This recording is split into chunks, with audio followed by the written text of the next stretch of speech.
Pastor George Magdalena, would you do our invocation this evening? And then do we have a military person in the house? Sir, would you like to do the Pledge of Allegiance for us this evening? Sure. Okay, thank you.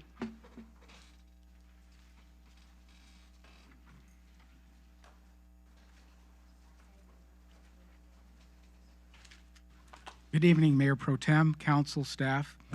I have a poem and just a short prayer tonight. The poem is called A Brand New Day, and it goes like this.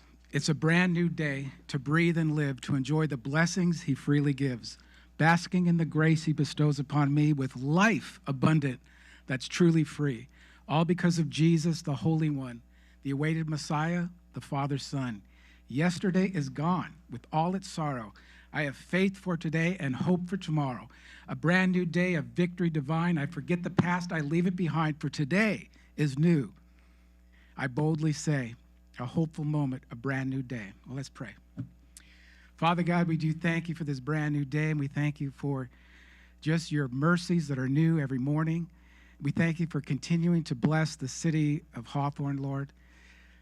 Lord, you love this place, and you love the people here.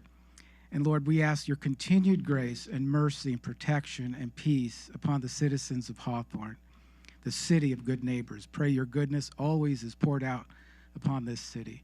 We thank you particularly, Lord God, for our children.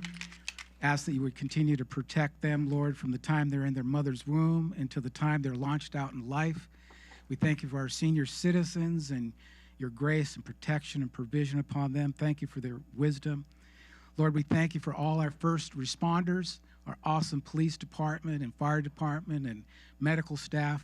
Pray that you help them, protect them as they help and protect us. We thank you for your wisdom dispensed upon your servants tonight.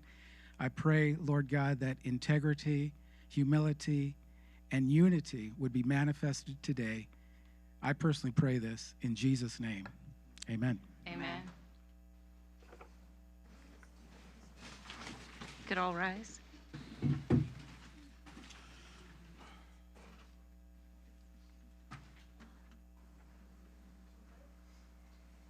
Good afternoon. Please uncover and place your hand over your heart. I pledge allegiance to the flag of the United States of America and to the republic for which it stands, one nation, under God, indivisible, with liberty and justice for all. Thank you. Thank you. Madam Clerk, roll call, please. Councilmember Manning. Here. Councilmember Montero. Present. Councilmember Reyes English. Here. Mayor Pro Tem Johnson. Here. Mayor Vargas. Here. Excuse me. All right. So we'll be doing the fireworks drawing out of order today. So we'll start off with the fireworks drawing. McMurray and Johnson, please come up.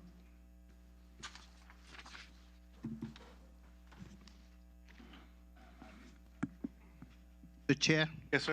I'm going to excuse myself because one of my organizations, the Hawthorne Moose Lodge, is on the draw, so I don't want no conflict of interest, okay?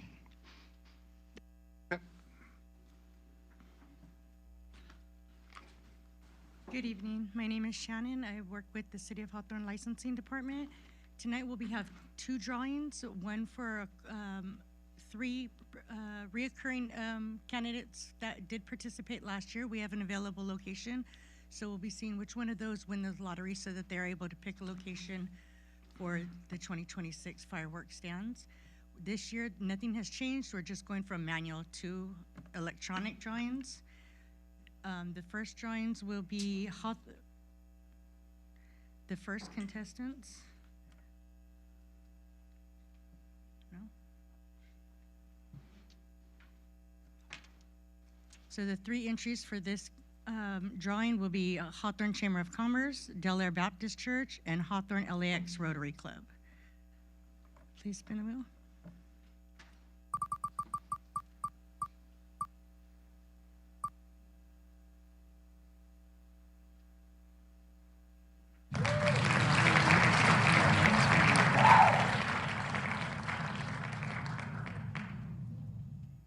The next drawing will be for the placement of who gets to pick the location in the order received.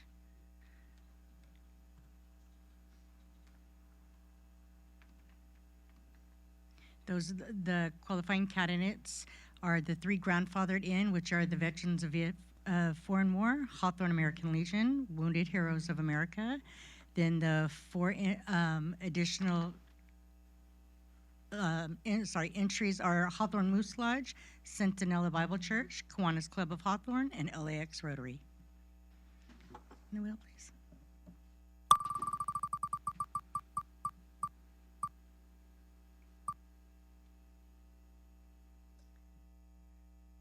The 4th location is Centinela Bible Church.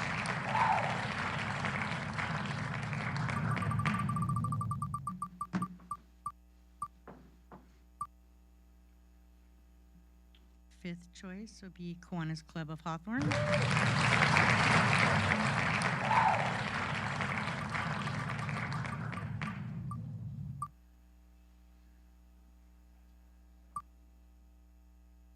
Sixth choice will be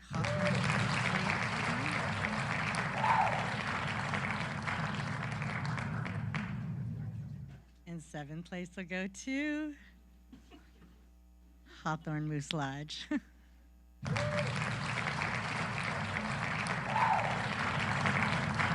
the results are as listed: Hawthorne American Legion, Wounded Heroes of America, VFW, Centinela Bible Church, Kiwanis Club, Hawthorne LAX Rotary, and Hawthorne Moose Lodge. If you all could meet me outside to pick your locations, thank you.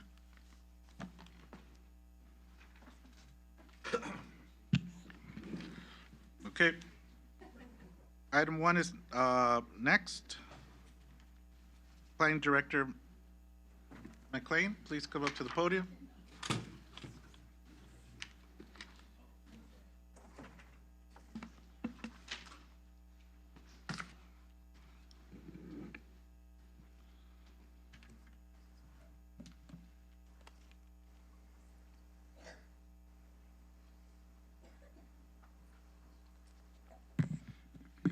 Good evening. My name is Greg McLean. I'm the Planning Director, and I'm going to be presenting a summary of economic development activity.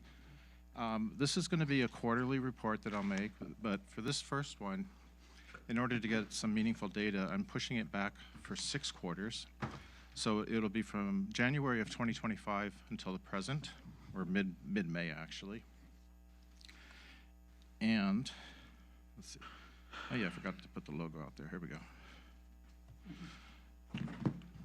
Okay, the expectations for this are going to be economic activity status presentations are going to be quarterly. Areas covered will be data overview, then notable activities, and then long-term projects that are related to economic development. And then today only, I'll also talk a little bit about our economic development focus. So this graph shows in the blue businesses that opened in the last 6 quarters. And the yellow represents businesses that closed. And this is sorted by quarter. And you're probably wondering why all of the closures happened at that time. Well, that's because business licenses all expire on December 31st of every year. And so that's when we find out a lot of the businesses are closed. We unfortunately don't have a way of knowing usually, unless we see the vacancy. Sometimes we know, but this makes it official. So at the end of every year, we will see all of the closures of the previous year. I want to also point out that this does not include renewals, so this is not an indication of the volume of businesses in the city. This is just opened and closed businesses. And that, unfortunately, the new business licenses does include changes of ownership, reorganizations, and additional licenses at an existing business. So it's a little bit, excuse me, inflated, but it's not enough to make the data not meaningful. I think the relative height of each of the bars is much more important than the actual numbers. And then just to remind everybody, the Q2 of 2026 ends at the end of June. So this is an incomplete bar, but that was the data we had up to the middle of May.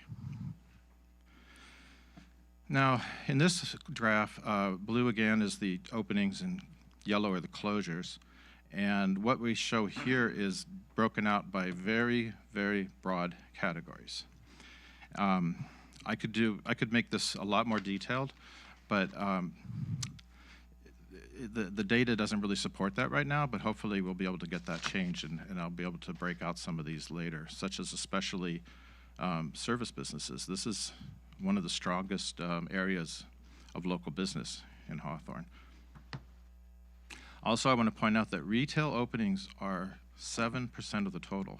That's a little bit surprisingly low, I thought, but I think it's indicative of a larger trend that online retail is still eating into local retail, because even though this bar is shorter, it's 9% of the closures. So more closures than openings in retail. I think the restaurant and hospitality is showing a pretty robust difference there. I think that's pretty significant and hopeful. But I also wanted to point out that the contractor's bar is extra high, because every contractor that does business with the city has to have a business license. And so when they come and get their building permits, they're sent downstairs to get a business license. So that's always going to be a very high number, because it's easy to get everybody to comply. This graph is a combination of the previous two graphs. So it's broken out by categories, but it also shows the 6 quarters where there's data. Some of them only have 5. Interesting here, there's a very significant increase in the contractors from last year to this year in the first quarter of the year. Remember, the fourth quarter, they all expire, so when they come in for their new activity in the new calendar year, they have to get licensed again.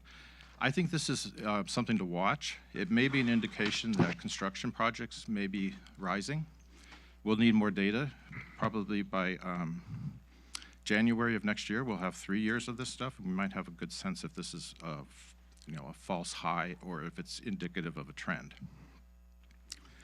Also, it appears there may be a growth trend in service businesses. The green bar could be an anomaly. I haven't figured out why it dipped, but it could just be normal fluctuation. Again, with more data, we'll be able to tell in the future what's going on there. Okay, so that's the data section. I hope in the future to have more data points. There's a lot of things we could track. We're not really set up to do that, but my staff can gather that data with the help of other departments, and hopefully this section of the presentation will become a little bit more robust, and we'll be able to talk about trends in the future. Now we're going to talk about notable economic development activities. This is unfortunately just going to be a long list. Please, if you have questions, I would recommend you ask them when we're on the thing, because this is just going to be on and on and on for a while. Okay, so first of all, the mall. Everybody wonders about the mall. The status is that demolition permits were applied for. They haven't paid for them, I think, or they haven't pulled them yet. We're expecting that to happen any day. We still haven't seen revised development plans. Okay, Hometown Buffet. The owners have met with me. They want to occupy the basement with various accessory uses related to the school and the Islamic Center. They're planning on, in the very near future, cleaning up the upstairs and the outside so that they can get it ready for leasing. So that's positive, because that's been a deteriorating situation. 99-cent store at 118th Street. We've communicated with the broker and some potential tenants, but so far no deals have come through. The other 99-cent store at 130th Street. A new indoor playground is coming to the city. This is something new for the city. We haven't had one before, but when looking at the various allowed uses in the zone, it kind of fits, and it should generate a lot of local economic activity around it, especially at restaurants and things of that nature. To the chair. Thank you. Hi, Greg. Thank you so much for the presentation. I'm listening to what you're saying with regards to 99-cent store. Looks like there's 2, right? Yes. And then you made mention the mall, which City Attorney, I hope we're really pushing to get them to finally come in here and pay for the fees to demolish that crap across the street. And I want to know, it's not Hometown Buffet. Who's there? Well, it's owned by the Islamic Center of Hawthorne. They purchased the property. It's a church. Yeah, but they're not going to be operating the church out of there. What So- are they operating in the basement? It's going to be like classrooms and things of that nature. school? Not a school, because they have a school. This would just be, like extra things like crafts and stuff. I looked into it pretty carefully, and there doesn't seem to be anything that would qualify it as an assembly use. It's pretty low intensity. It's my understanding that there's not any permitted use on the boulevard of any churches or gatherings of such. Is that correct? Not quite.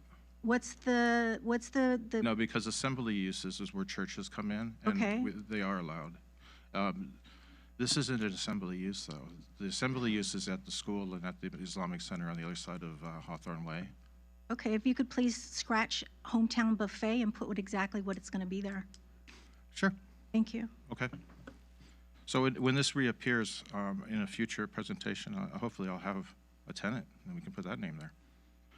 Okay, next one, Dollar Tree, which is next to the 99-cent store. We had helped the owner resolve an issue related to loading zones, thanks to the council for approving that. It seems like a year ago, but since then there's been no movement. I think that the tenant that they were doing that for backed out. Then there's the old FAA building. I wrote at the time minimal interest in the office building, but a lot of inquiries about the parking lot. People are looking at the parking lot as a separate thing. It's all one property, so it has to work together. I know that there is interest in the building, but nobody's talked to me about it yet. The Walgreens at 14250 Prairie Avenue, it closed. We all know that.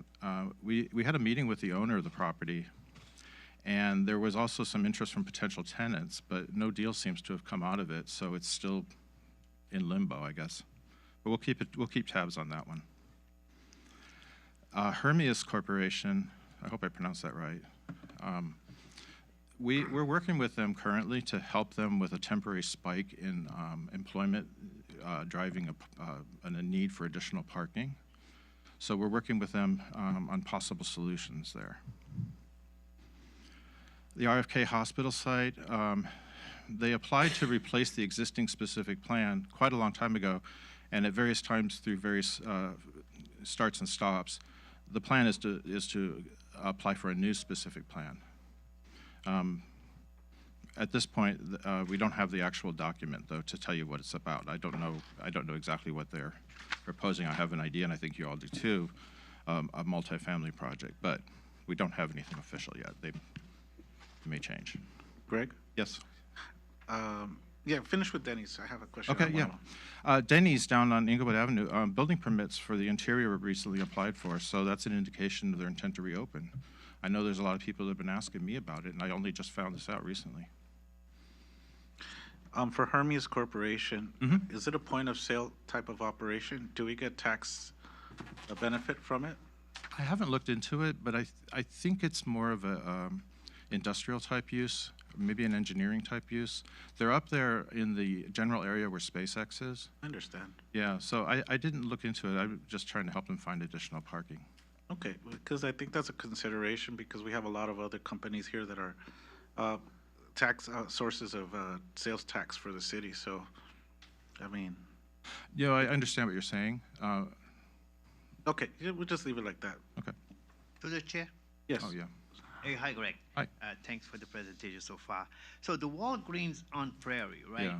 Can we encourage the owner maybe to contact Trader Joe or the Whole Food to put like because that CV, it used to be, Walgreens, so it has a lot of space there, parking, even the drive-through. So can we actually try to encourage him to do that instead? Because I know he was talking with some dental office, but I don't want no dental office anymore. Yeah, I don't think that one went through because Thank you, nothing's God. happened. But you never know. Sometimes they just show up when you least expect it. So we certainly will. We did talk to them in person. We had a meeting here, and we did talk to them about Trader Joe's. I think the problem is maybe there's just too much parking for a Trader Joe's because they like to have a little parking, That's a true thing, actually. It's not just an urban myth. Because maybe, talk to them about maybe give them some tax break or something. Okay. Incentives. That's not my call, though. Incentives. Give Okay. them some incentives. Okay. Sports Basement, success here. They wanted to be in the city. They were afraid they wouldn't be able to get in fast enough for their timeline, and they were going to put it off for about 2 years. But we met with them and said, no, we can make this happen for you. And we did, so that's a good success story. There was a lot of coordination between the different departments, and I think that was one of our proud moments here. Tapville, not so much though. They recently closed.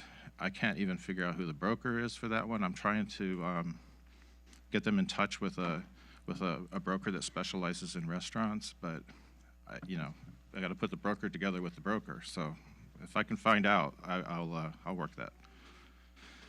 The McDonald's on Inglewood Avenue, just nearly done. It's going to open soon. I don't have an opening date yet.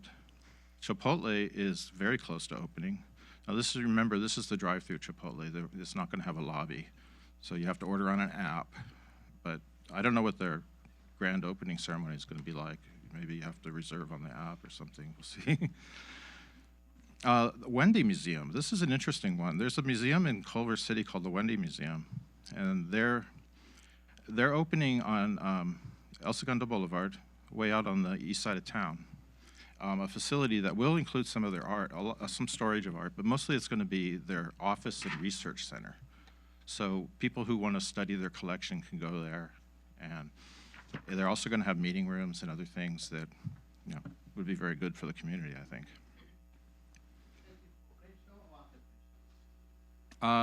It is before Crenshaw, when you're coming from here. Yeah.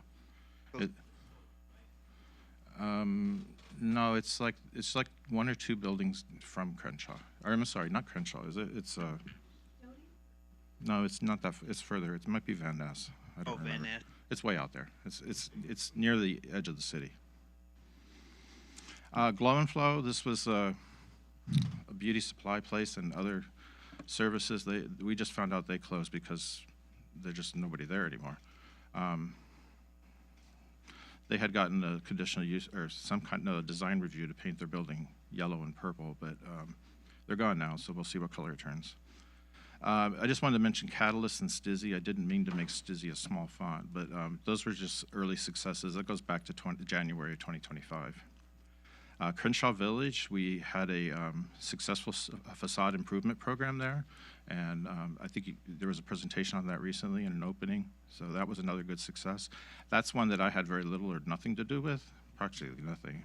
But this presentation is going to highlight things that are happening throughout the city and with all the departments. California, same thing. They went through a recent facade improvement, and they're done now, and it looks very good. Angelo and Franco is a cheese company in the same area by SpaceX. They're looking to expand, and they had a meeting with us, and we worked out. It was actually a pretty simple solution, but we found a place together where they can expand without increasing their need for parking, so it's a good thing. All right, long-term projects, as you know, the general plan update is very much an economic development project. The ultimate long-range planning project, so I'm not going to go into it. I think we all know what's going on with the general plan, right? Cosmont, we have a relationship with Cosmont companies. They're doing a couple things for us. One of them is studying Hawthorne Boulevard for development options, and that may lead to some real estate related activities, such as maybe connecting property owners with tenants and things of that nature. We're also looking at doing a enhanced infrastructure finance district. It's not new anymore, but there aren't that many, but it's starting to pick up throughout the state. This is one of the things that the state came up with to replace redevelopment. So this is a chance for us to designate a district, which we're working on now. And then in that district, the property taxes will be marked at a certain point. And then as new developments come in and people make improvements to the properties and the property values go up, that difference from where it was when we established to where it is at that time will come to us, and it doesn't have to be shared with everybody else. It'll be shared with the county probably. That's about it. So that's a very, very positive revenue generating project we're working on with Cosmont. Cosmont also has a number of other tools that we're exploring. mostly in the zoning realm, to help us to leverage what we offer, which is approvals for what they want, which is development. Parking reforms, it's been a while now, but we did a major parking ordinance, reducing the development barriers. That's seems to be working fine. I haven't encountered any serious problems with it yet. I wish it was a little bit more actively used, but and as you know, we're also working on the meter and the permit parking project. That's a pilot project on the meters right now, and the whole thing is a multi-year study on parking issues. Moving on from there, the Rosecrans property, I'm working with partners, which I believe it was the last meeting that the council approved, or maybe it was the meeting before, to apply for grants to create a community resilience hub there, and also a cooling center. And we're also working on an RFQ to find potential development partners on that one. Commercial broker collaboration, this is a new thing. We've been working with a few brokers that are, local and know the market, but was recently put in touch with a specialist broker who only does second-generation restaurants. So if we have a second-generation restaurant, such as what was the Hometown Buffet, if we put those people in touch with this guy, he'll work to find them a tenant, and that could be very good for us because we have local specialists, but not so much industry specialists, and we're looking for more of those. TOT adjustment, that's on tonight's agenda, so I don't need to talk about that. And zoning code updates, also on tonight's agenda. This is, tonight we're gonna have a public hearing and a first reading of an ordinance that reorganizes the zoning code. This is the first of a long list of changes that we're trying to make to coincide with the general plan update. Just a reorganization for now, but then we'll start reorganizing each chapter individually, so that should go pretty well. Focus areas, yeah. To the chair. Thanks, Greg. I wanted to jump in real quick before we went on to the next one. When you talk about the Rosecrans property and you're asking about obtaining grants to develop a community resilience, can you elaborate a little bit more on what that looks like and what is a cooling center? Well, a cooling center is the easy one. When it's very hot and I don't know what the threshold temperature is, probably something close to 90, 95 or 100 degrees. And there are people in the community that don't have air conditioning. They'd be able to go there and spend the daylight hours there in a cool environment so that they don't, have complications related to the heat. The Community Resilience Hub could be a lot of things, and we're still working with our partners to put together the best combination of things, which I'll be coming back to the council to talk about at a future meeting. But some of it is educational, helping people to prepare for disasters, or helping people to prepare for extreme heat events and things of that nature. Part of it might be like office space for nonprofits that work in that area, including our partner with CORE. There could be a lot of other things, classroom spaces. There could be, sorry, it's escaping me the name of that organization that helps after disasters. Yeah. Can you make a note? I'm sorry, I'm hearing too many things. She has the floor right now, please. Oh, I was still talking, Mayor. I wasn't finished after I asked him a question. Yeah, keep going. Thank you. I wanted to know if you could take a note for the type of hub that you're looking at. Can you take a look at Mercado La Paloma in LA? It's on Grand and Washington next to the DNB. It's a huge building, and inside they have leases for first-time business owners. So they lease out space. Yeah. And they either have offices, they have insurance business, they have other types of businesses. They also have restaurants, they have seamstress, they have various different businesses. But this is this would be for, like, say, for instance,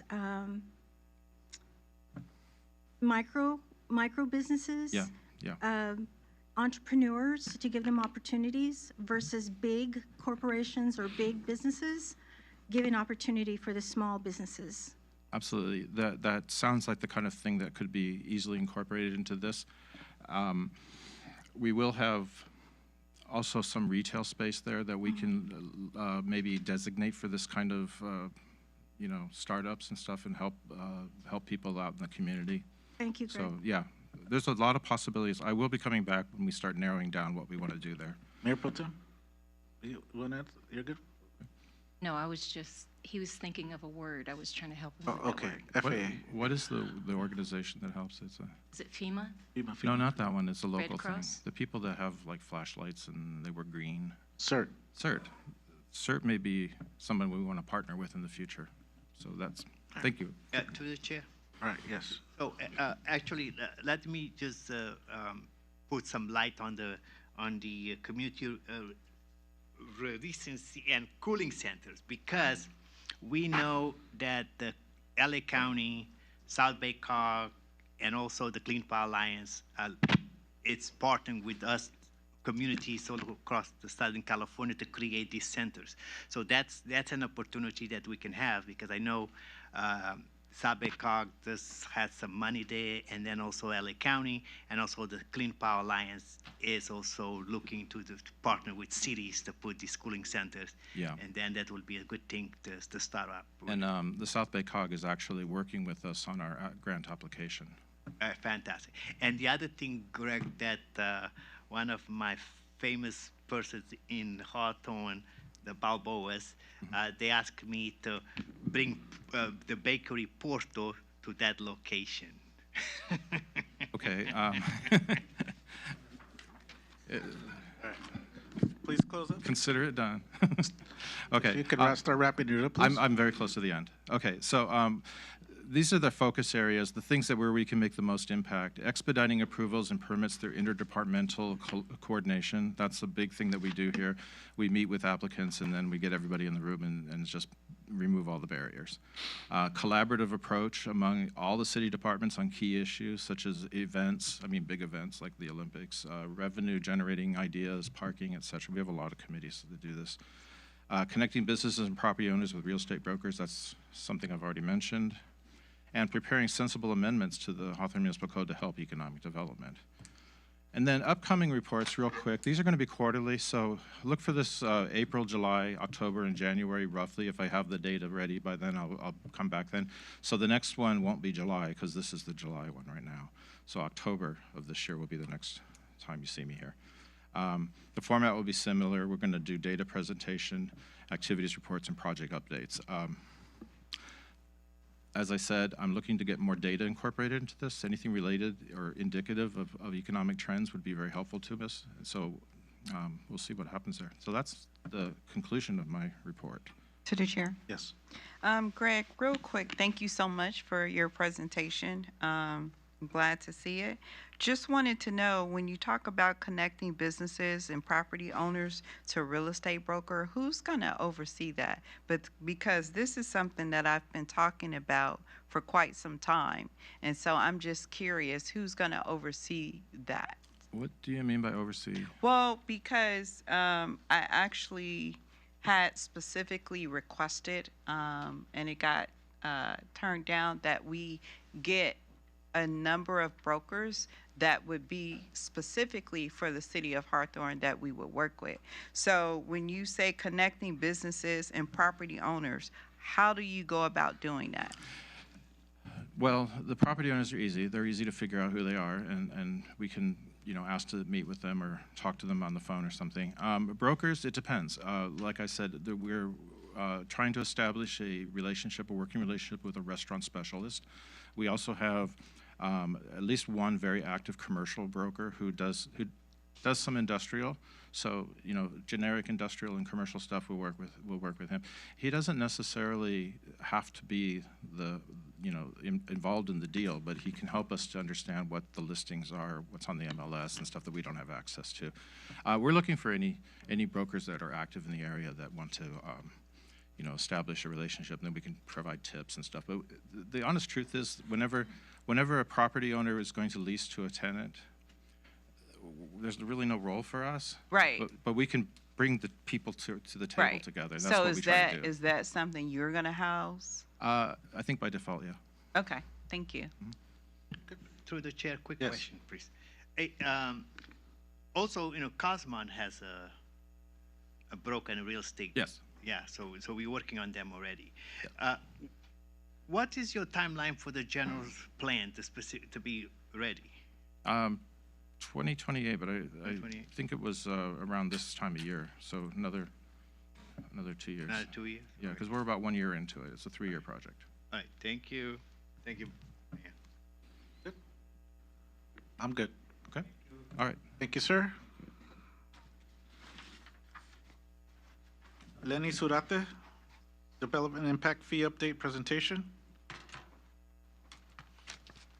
We have a lot of presentations, so if you could keep it within your 10 minutes, please, or less.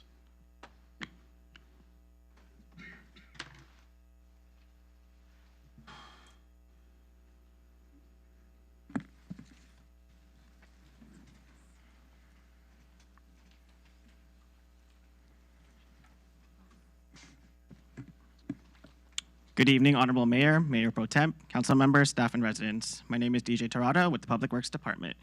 Public Works issued a request for proposals to prepare a development impact fee study and make recommendations on new and updated fees. DTA Finance was awarded the project back on March 11, 2025. Here to give a presentation and provide an update on the development impact fees and justification study is Lenny Zarate. Thank you, DJ. Good evening, Honorable Mayor, members of City Council, staff. Thank you for having me. My name is Lenny Zarate, and I'm with DTA. We were hired to do the fee justification for your development impact fees. So I'm going to give a quick overview. If it's too short, because I'm respective of time, obviously let me know and ask questions. I'll be available throughout the evening. So what is an impact fee? What are they, and why are they needed? Development impact fees are one-time fees assessed to recover infrastructure costs required to serve new development.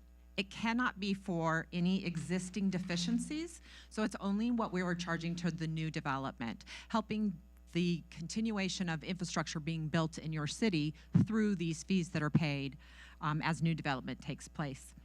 The state recognized the burden on local governments from the rising cost associated with needed infrastructure and population increases with new development, which is good because we are following AB 1600 and AB 602. So those are our government codes that we look at. Every 8 years, the report should be updated. If you have a lot of development, we recommend a 5-year time frame. The fact that these haven't been done in quite some time, you'll see some jump, but they weren't significant as what I would call sticker shock. They are still very relevant. The study that was done previously was very good. And so having said that, the development impact fees to be updated that we're looking at are the city administration fees, police, parks, transportation, sewer, and storm drain. So in order to determine what amounts we should be charging, we look at the proposed fee methodology. What is it that we're going to use as the basis for each of those categories? And they're independent of one another. So it's not as if we're applying all standard-based fees. We are looking at each one on an individual basis. So city of administration, we look at your existing standard. That's what we continue to apply, as well as police, as well as sewer. For a targeted standard, which is your parks, it's based on the per 1,000 residents per acre. So again, each one is on an individual basis that we looked at to come up with a rate. The proposed basis of allocation for city administration, we looked in 3 categories. That would be your 2 categories. That's your residents and employees only. So that's who we were concerned with making sure that they that we used as the metrics. Police, on the other hand, uses residents, employees, and visitors because that's who the police are servicing. Parks, as I mentioned, was acres per 1,000 residents. Transportation, we looked at your peak hour trips. That's what we used. Sewer generation was gallons per day based on the water consumption of what it is. So that's how we utilized the metrics for sewer. And storm drain, we used a runoff coefficient. So the impervious acre is what we used. The current fees, as I mentioned, it was a very good study, although it was done in 2010, which was quite some time ago. If you look at the fees that we're suggesting today, there was a few things that we had to change. Number one, you had single-family residential on a per-unit basis. AB 602 requires you to do that based on a square footage basis. Although you could continue to keep the per-acre basis, we have found that lots of legislative challenges have been coming up as a result of some of that. So we kept that very conservative by using the per square footage. We also combined it into one category. You previously had single family and multifamily, and today we have a residential category. So we looked at it individually.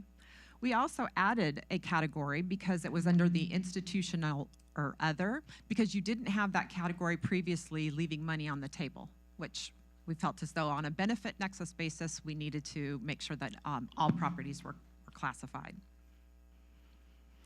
So the proposed development, as I said, the residential, if you just look at city administration, is 89 cents, and I'm just gonna go use that one as an example throughout the rest of the report, but police was $2.58, sewer is 73 cents, parks are 47 cents, storm drain 55 cents, transportation's $1.14 for a total of $6.36 per square foot. And again, then we also have the hotel category. Should you build new hotels, they would be subject to a separate cost. Commercial, office, industrial, and then the other category or institutional. To kind of compare or just give you an idea, I hate this slide, but I'm going to share it with you anyway. This is it looks at what your surrounding jurisdictions are charging. Some of the rates and the fees can be identified as maybe they haven't updated their Nexus study in a very long time, just as you haven't. That information is not contained within this. This is a general overview of where you stand. Your previous fees for a single family based on 1,377 square feet residence was $6,052. Today we're proposing $8,758 in total. But as you go across the board, you can see Manhattan Beach, Inglewood, El Segundo, significantly higher than you. Redondo Beach, Torrance, Hermosa Beach, and Culver City. Those are the surrounding jurisdictions that we took a look at that were in comparison to the city. So you're very conservative in the diff fees that we're proposing moving forward. So our study findings indicate that the fees were presented in the fee study represent the maximum diffs, so you have the ability to lower that amount to any amount below the maximum.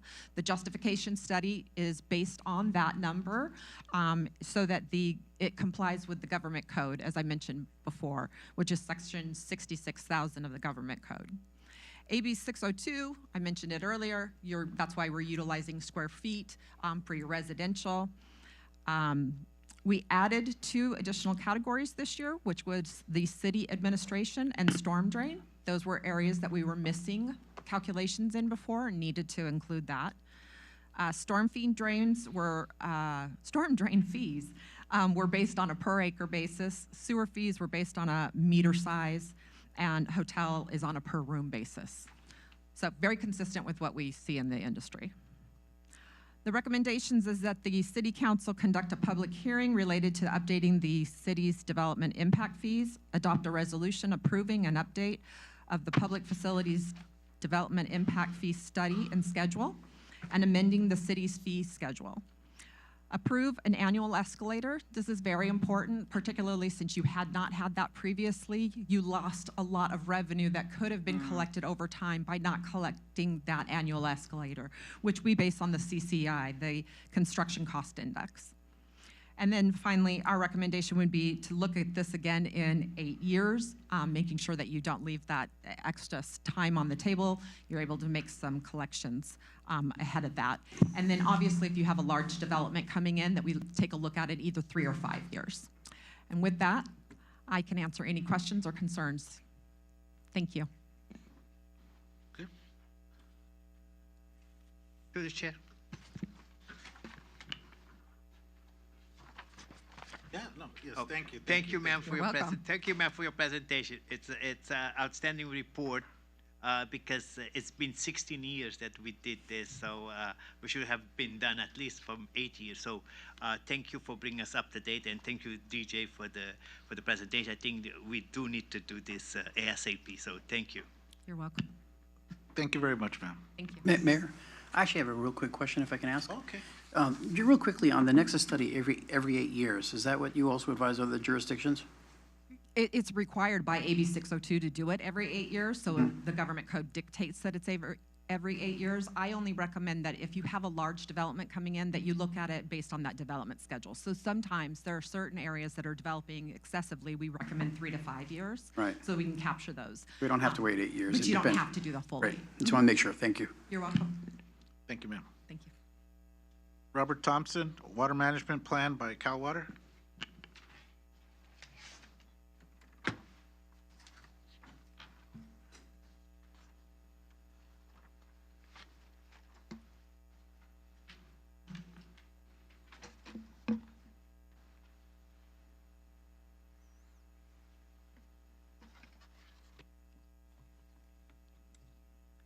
Good evening, everyone. My name is Jake Lab, a Water Resources Engineer at California Water Service, or Cal Water. I'd like to thank you all for being here for tonight's public hearing for the city's 2025 Urban Water Management Plan and 2025 Water Shortage Contingency Plan. Both of these documents are foundational water supply planning documents that help the city move forward and take a look at water supply and droughts as they come forward. The Urban Water Management Plan looks out 25 years into the future and takes a look at population, supply, and demands over the planning horizon of 25 years. That's through the year of 2050. Where the Water Shortage Contingency Plan helps the city plan for drought and any supply shortages that could come your way. As the current system operator, Cal Water prepared the documents on behalf of the city.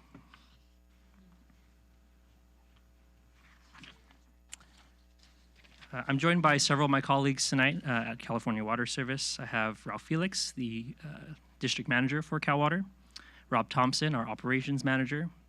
Also joining me is Kimberly Caballero, the Public Affairs Program Manager.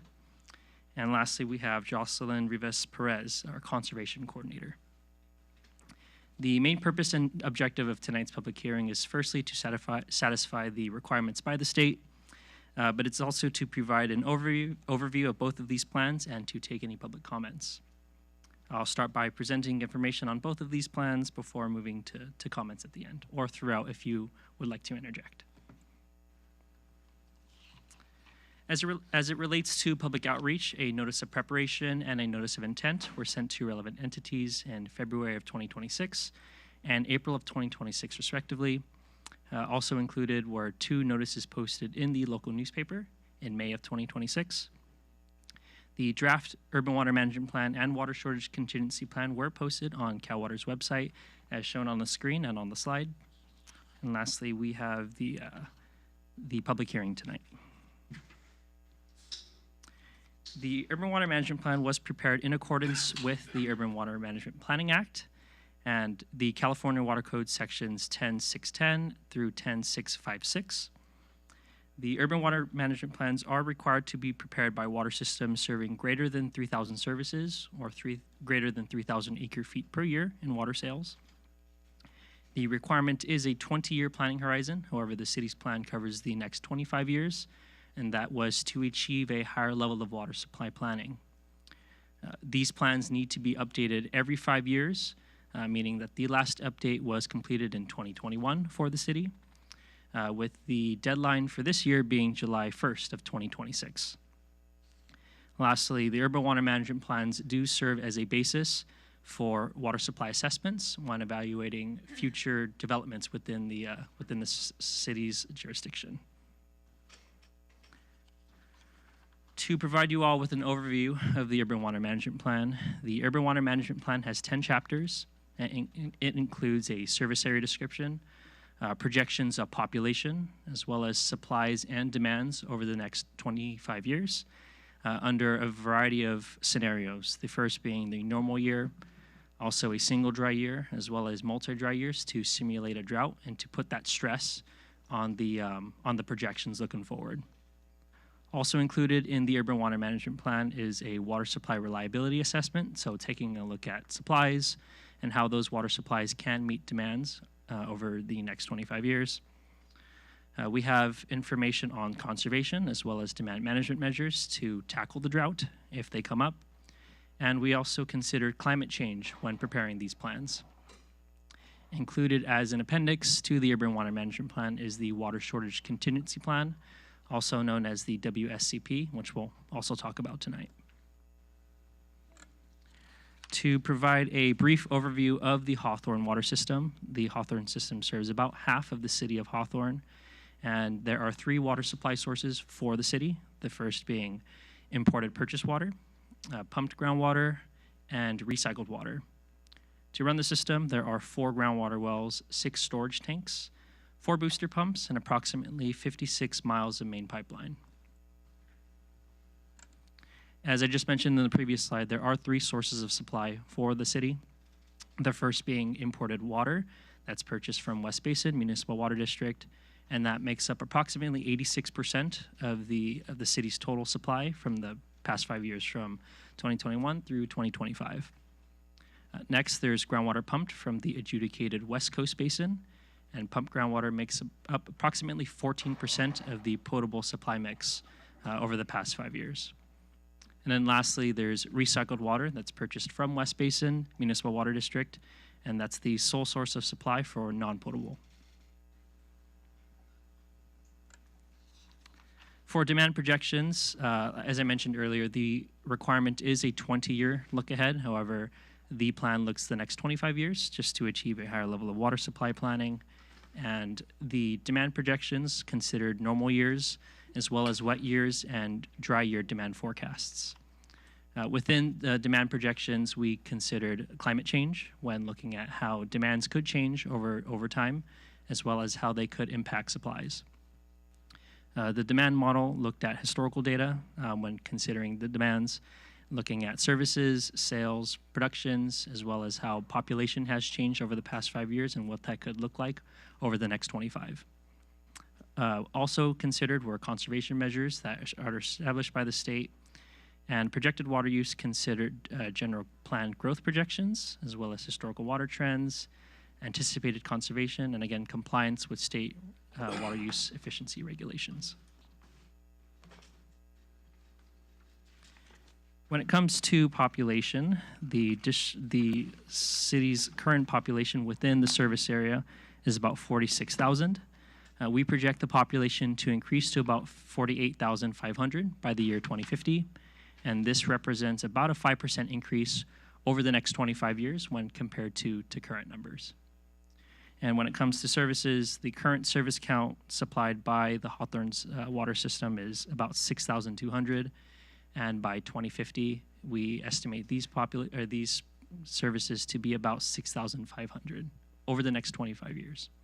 And that's about a 5% increase when compared to current numbers. On this slide, both of these pie charts help paint a picture of demands and where water goes within the district or within the city. Water demand has decreased by about 2% over the past 5 years. And as you look to the left, you can see that residential customers are approximately 89% of the total service count within the service area, with the rest being commercial and governmental customers. When it comes to water demand, the largest customer sector is single family, and that makes up approximately 44% of Hawthorne System's demands over the last 5 years. Multifamily makes up about 35% of total demands, bringing residential use up to 79%, with the rest of the water being commercial at 18%, governmental at 2%, and industrial customers making up the last 1% of total demands. When it comes to demands, the current demand is about 3,800 acre feet per year. And to paint a picture, 1 acre foot is about a football field minus the end zones and filling that up with 1 foot of water. So again, current demand is about 3,800. And by 2050, demands are projected to be about 3,450 acre feet per year under normal year conditions, and under drought conditions up to 3,540 acre feet per year. and this represents about an 8% decrease relative to 2025, and that's largely due in part to conservation and a lot of people using a lot less water and being more conscious as supplies are constrained. Also included in the Urban Water Management Plan is a supply sufficiency analysis, and the supply sufficiency analysis looked at all of the supplies available, and it was based on the following factors. The first being historical demands have always been met using the available supplies. There are long-term supply agreements with West Basin Municipal Water District, which provides a reliable source of imported water. Next, projected groundwater demands are managed under a adjudicated basin framework, and there are regional groundwater replenishment programs, both of which are managed by the Water Replenishment District of Southern California, or WRD. And lastly, recycled water is considered a drought-proof supply that doesn't change as droughts occur. And with all of this in mind, supplies available are projected to be sufficient to meet the projected demands over the next 25 years under all of the scenarios that we looked at, being the normal year, the single dry, and the multi-dry year drought condition. If there are any shortages, they could be addressed by the Water Shortage Contingency Plan and conservation programs. For conservation programs, it has been run by Cal Water over the past 5 years. All connections are metered to ensure accurate billing and to encourage lower water use. There is ongoing leak detection and to minimize losses within the distribution system. Education and public outreach includes information campaigns, school educational programs, as well as coordinated conservation initiatives. Lastly, there are ordinances to prevent excessive runoff and washing of driveways, especially during times of drought. For customer programs, there are landscape tune-ups, rebates for high-efficiency irrigation equipment and indoor appliances and devices, and there is a distribution of conservation kits. And through all of the past programs so far, successful implementation of these programs and measures has enabled the city to meet its 2020 water use target that was established with the state of California in 2015. As I mentioned a little bit ago, the Water Shortage Contingency Plan is included as an appendix to the Urban Water Management Plan, and it helps plan for drought and supply shortages as they can come up. The Water Shortage Contingency Plan adheres with state standards by including 6 shortage levels, each of which having a number of shortage response actions that the city can take to handle shortages at various levels. And these shortage levels are up to 10% to greater than 50% at its maximum. And this helps, the Water Shortage Contingency Plan helps the city remain adaptable and most importantly, reliable for its customers. To close out the presentation portion of tonight's public hearing, I'd like to mention that the draft Urban Water Management Plan and Water Shortage Contingency Plan are located on the Cal Water website as shown on the screen. They are available for public comment and for your viewing. Comments will be taken and accepted through June 12th, or 3 days from tonight's public hearing. We do intend to submit and file both of these plans by the July 1st deadline with the state of California, and then once we do that, at least 30 days prior to or before, after submitting it to the state, it'll be uploaded on the Cal Water website for download and public view. So that concludes my presentation. I'll open it up to any questions from any of you. I'm okay. To the chair. Thank you, Mayor. Thank you so much for the presentation. There's a lot here, and I want to make sure that our audience and our residents especially are following, with you as you presented. So California Water Services, what area of the city do you cover? Yeah, it's about half of I think it's the western half of the city of Hawthorne. So starting? With specific streets, I'll call Rob Thompson to give the please. specifics of the Again, water system. I want our constituents to follow. Hi, good morning. Robert Thompson, Operations Manager here at Cal Water. So Cal Water has been operating the city of Hawthorne's water system for the past 30 years. The boundaries are a little fluid, but the westernmost line is Inglewood. We push all the way over to, in certain areas, over to Van Ness. But the central portion of the city is primarily where Cal Water operates, completely surrounded by Golden State Water Company, which is the other operator that provides service to the city of Hawthorne. And where is that? Golden State? No, I understand Golden State. You said primary, the location that you two cover is where? Because, Central Hawthorne. okay, because I was going to say beyond Inglewood Avenue, that's county. Correct. So you're saying the central location is, Central Hawthorne, give or take. okay, so in between Inglewood Avenue and Crenshaw. Crenshaw. Okay, just to give a little visual. And when you're saying that you're going to be, preparing and submitting to the state, what does that mean for the residents and for us to understand exactly what you're filing? Yeah, so the requirement is July 1st. You have to submit it to the California Department of Water Resources as well as the California State Library. There is also a requirement to submit them to the cities and counties that are located within the service area. There is a requirement within 30 days of submittal to the state for it to be posted for public comment or for public viewing and downloading and saving. Right now, that will live on the California Water Service website if anyone from the public wants to download it for their own records. Okay, and you made mention that you put it in the paper in May. What papers did you put it in?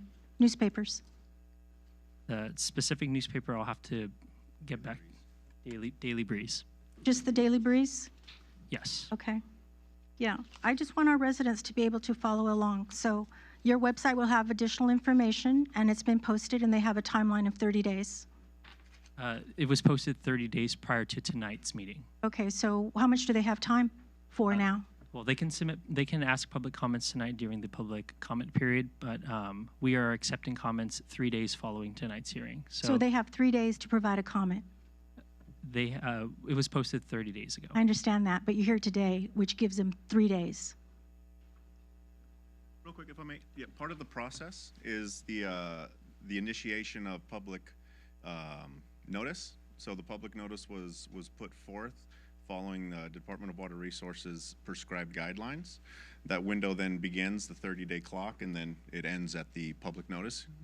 Then we allow that additional 3 days from the public hearing, to then move forward with the plan filing. Yeah, thank you so much for the presentation. I'd rather that the public know in advance, so your presentation could have come to us prior to, if not just a little bit prior to. I just want to make sure, again, that the constituents understand what's happening here with regards to their ability to respond, right? And Absolutely. The timeline in which they have to respond. So after today, they have 3 days. They had prior 30 days, and then 3 is Again, the next day. Yes. after today, they have 3 days. That is correct. That is Thank you. Thank you for the presentation. Let me ask the chair a quick question. Thank you, Mr. Thompson. See you again. The other water company, are they required to do the same report to the state? So, and then they have the same deadlines, or you guys have different deadlines? Same deadline. So every Deadline? every water system serving greater than 3,000 services or 3,000 acre-feet per year will have to submit it by the July 1st deadline. So, so my question is, how come we haven't seen the Golden State Water here? Golden State is not required to provide public comment at council. Cal Water is here at council because Cal Water operates the city's system on behalf of the city. Yeah, because of our partnership. Correct. Okay. And when that partnership is going to end? Right now, the contract end date is scheduled for September the 1st of 2026. All right. Thank you very much. Appreciate it. Thank you very much. Human Resources Director, Ms. Erica Lampkin, please proceed with item 4, presentation of the employee survey of the 410 schedule.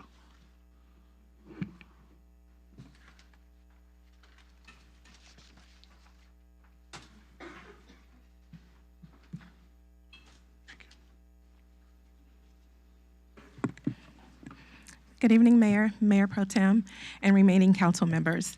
About a month ago, we came to you to discuss the idea of a 410 schedule for the city of Hawthorne. Tonight, I'm going to present the employee survey questions that were answered and their responses to that request, at your request.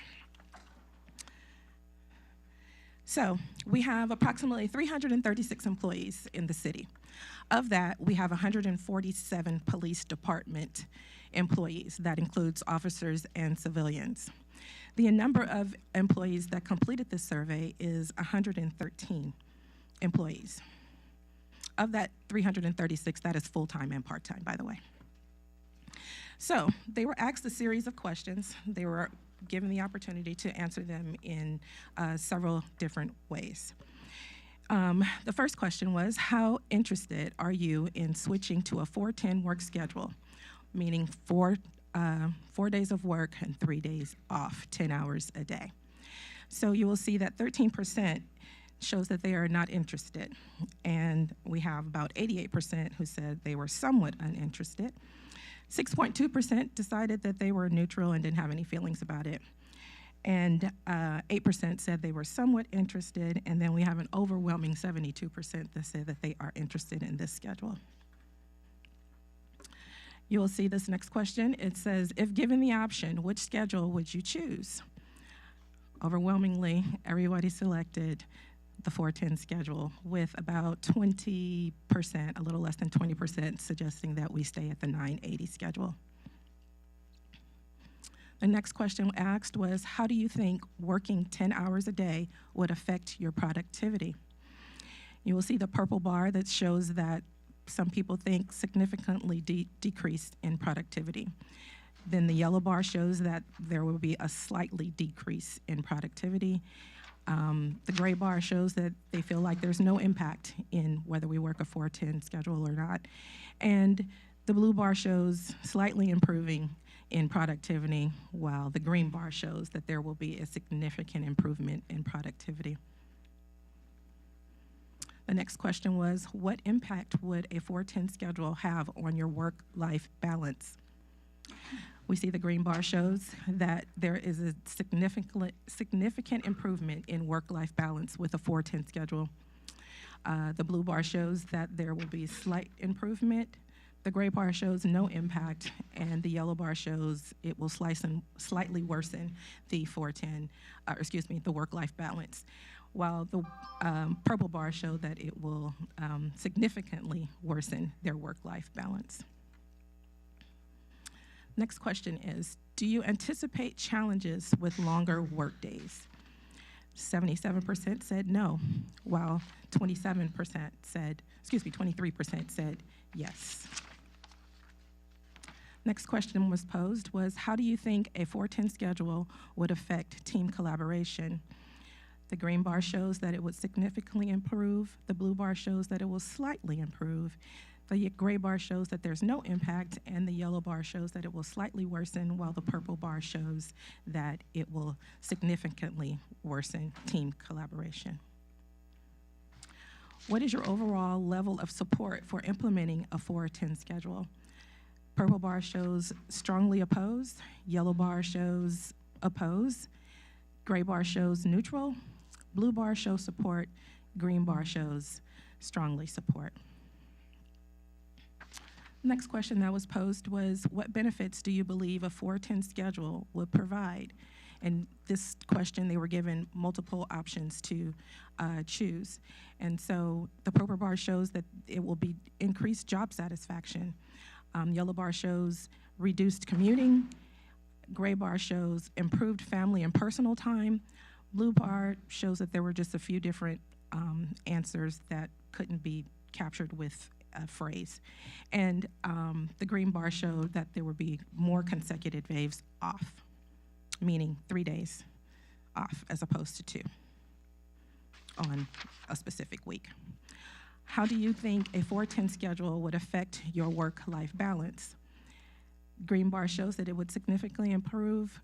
Blue bar shows it would slightly improve. And gray bar shows no impact. Yellow bar shows slightly worsen, and purple bar shows significantly worsen. What concerns do you have about a 4-10 schedule? Again, they were given an opportunity to select a number of things or enter a number of things. So the concerns are longer work days. That's the green bar. There are variants of answers.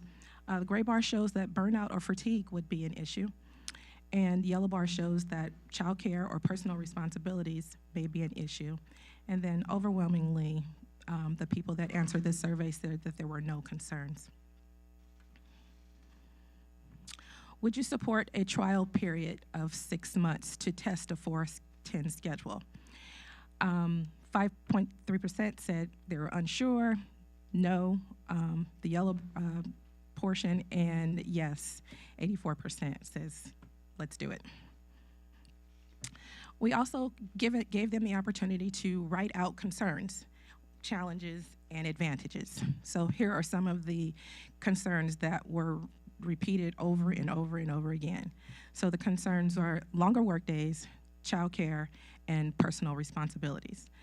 Another concern was employees with school-age children lose their mornings and nights with their children, but the benefit and the benefit of the extra day would matter very little because the kids are in school on the day that we're off.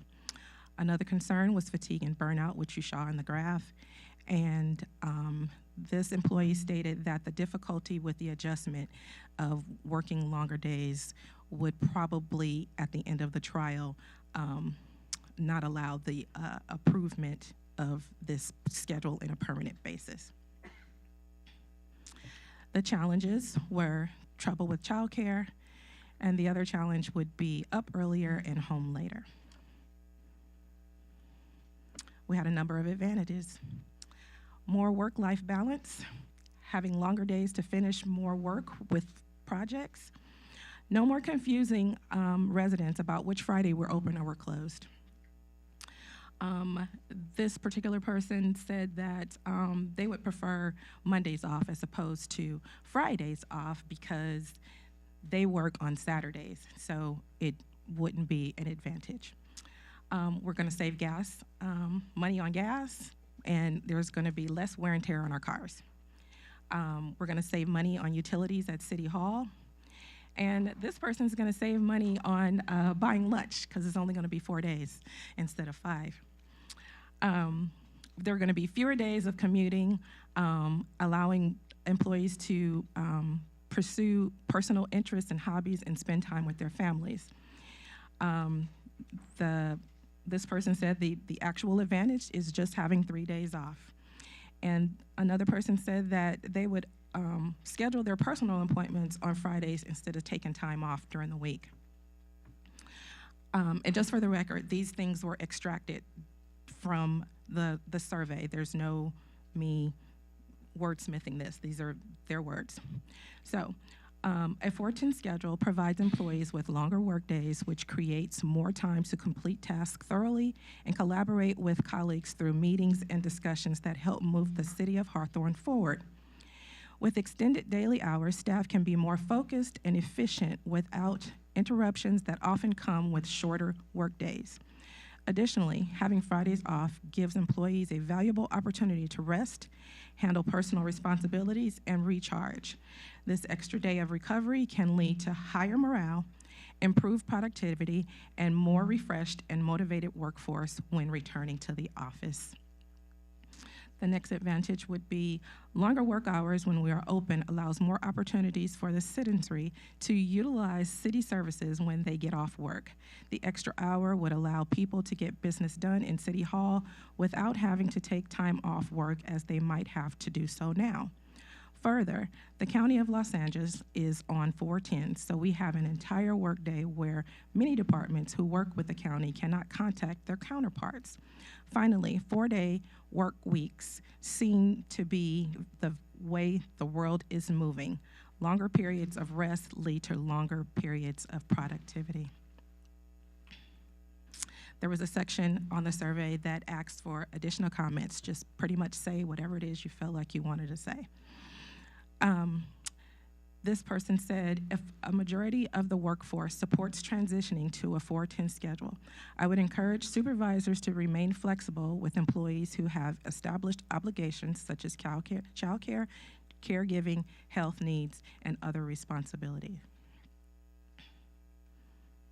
So it is our hope that you all give us the opportunity to push the 410 schedule forward for a pilot program. If you are allow us to do that, we will bring this back for a resolution. We would start the pilot program July 13th. That's the beginning of a pay period. And keep in mind that this is, I believe, a morale booster because I talked to the employees and I think that it would be a benefit to all of the employees. And also keep in mind that the department heads have the flexibility and the leeway to manage their respective departments, giving the flexibility that the employees mentioned that may or may not be needed. And if you have any questions, I'm here for you. To the chair. Thank you so much for putting this together. I think overwhelming responses. I mean, if you look at the percentages, it's in favor of this move. So I'd like to just see this in action. Go ahead, Mayor Pro Tem. Thank you for your presentation. Great information. My question to you this evening would be, we're doing this for a work-life balance and for morale. So what are we building into the system to help that? I think it was 13%, that this would not be a fit for them and wouldn't work for them, wouldn't provide them what we're trying to do with this.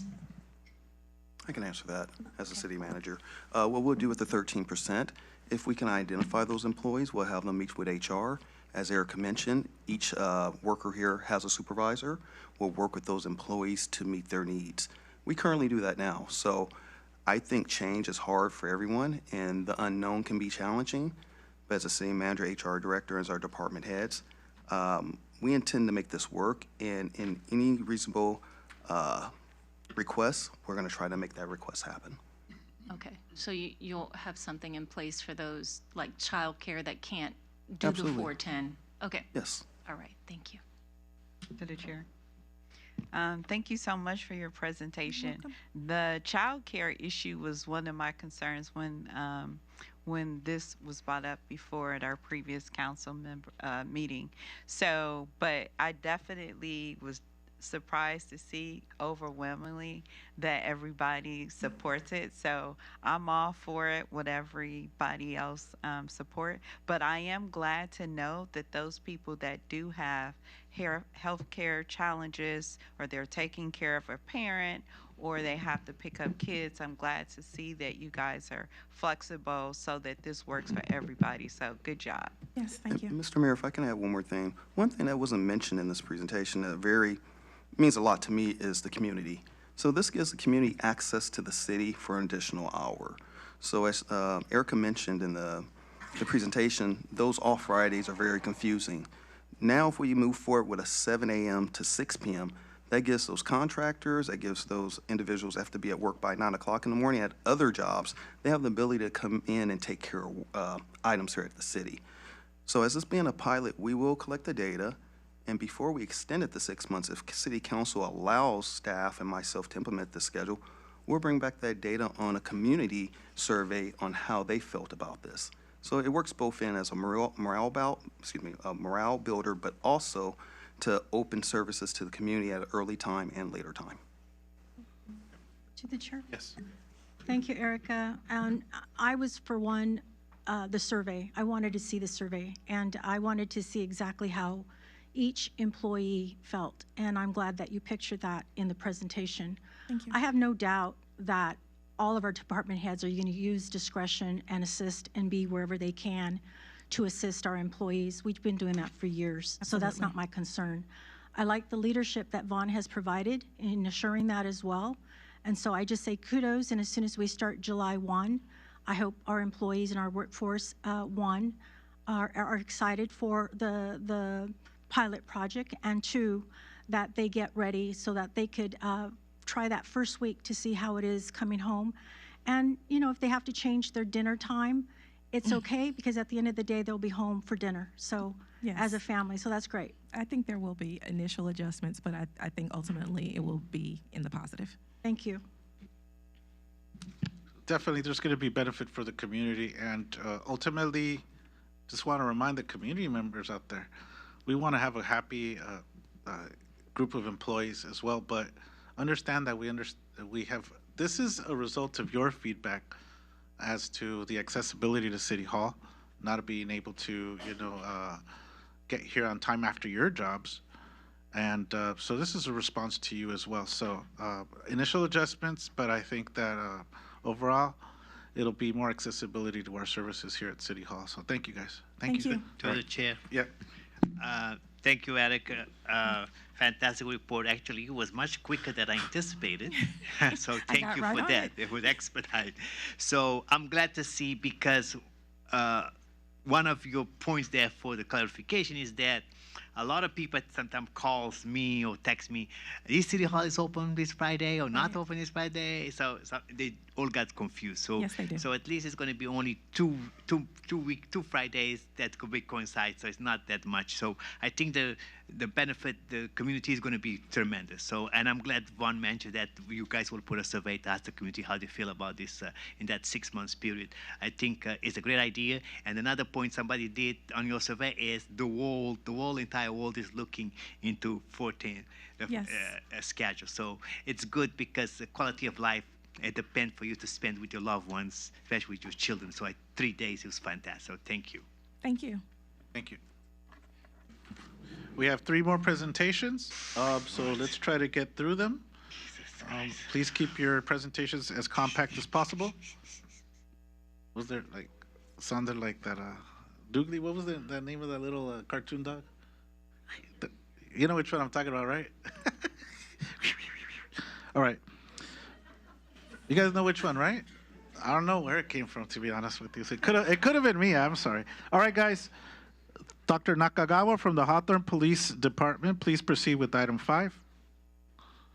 Okay, through the chair, before Dr. Nakagawa started, may I? Okay, so Dr. Nakagawa is going to present, a tremendous story that I think it had to capture the entire world, right? Because for this past month, we had about 16 different office award, life-saving award. And at the Meadow Valley, they got 11 office, and then they went up to Sacramento. I think another 8 office get all those acclamation. So it shows that our police department is over there saving life every single day. And Dr. Nakagawa is going to explain to you how he is the first police officer doctor in the nation, right here in the city of Hawthorne, giving training to our office and some other cities to save lives. So, Dr. Nakagawa, go. Thank you for having me. Good evening, Mayor, members of the City Council, and the city staff. I'd like to talk to you a little bit about our medical program for people who aren't aware of it. But for nearly 2 decades, the Hawthorne Police Department has been a leader, both regionally and across the state, and probably nationwide as well, in integrating medical treatments into the law enforcement response. Since the inception of the program, of the medical services program in 2007, Hawthorne police officers have responded to literally thousands of medical calls in the city of Hawthorne. We arrive within minutes of dispatch, often minutes to up to 10, 15 minutes before the fire department shows up, which is a long time when you're bleeding out or having a heart attack or dying, because every second counts in the world of medicine. So over the course of the 20 years, our officers have provided life-saving care to untold numbers of people in our community, whether it's administering CPR, saving choking babies or drowning babies, giving Narcan, or just comfort. Our actions actually directly contribute to the saving of hundreds of lives in the city of Hawthorne. So tonight, I'd like to recognize this group of Hawthorne police officers behind me. They were recipients of awards for saving lives in calendar 2025. So this is just this year. So our officers saved many, many lives, and the EMS community in the state and locally have taken notice. These officers have been awarded awards by either the South Bay Police and Fire Memorial Foundation, which is the Medal of Valor Awards, or the State California EMS Authority for their extraordinary actions and life-saving efforts.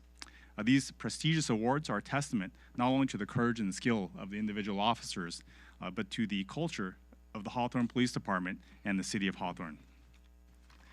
So I'd like to read now the names of the recipients. Not everybody's here. Some are out there working, some are out of town. But the officers who received life-saving awards at the Medal of Valor ceremony are Omaida Exume, Hector Aguayo, Travis Bird, John Cunningham, Cody Dolan, Ivan Bueno, Diego Campos, Tyler Latona, Jonathan Scovold, and John Yoshida. The officers who received the Inter-Service Medal from the California EMS Authority up in Napa Valley on June 3rd are Hector Aguayo, Samantha Nagaway, Ivan Bueno, Travis Bird, Diego Campos, Tyler Latona, Jonathan Scovold, and Curtis Bradjevich. You heard a couple names more than once. That's not a mistake. Some of these officers have saved many lives in the course of the past year.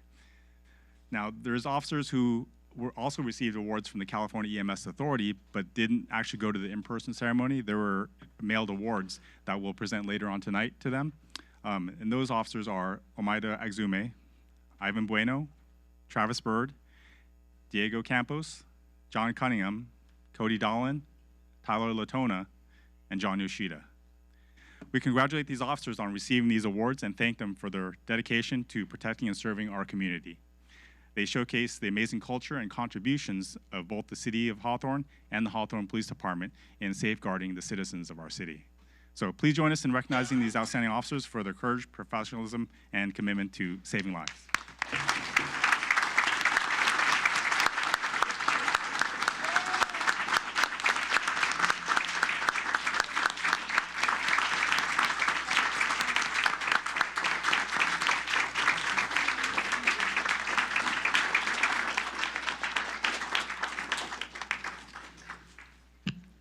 Thank you. Can you, we'd like to ask, see if we could take a picture with you guys? Yeah, If we're you going guys to can take a come up, picture, yes. Like around the, Come on. come on up.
All right, here we go. Ready?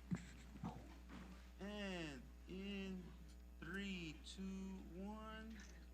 Stay right there. I'm gonna lower this up.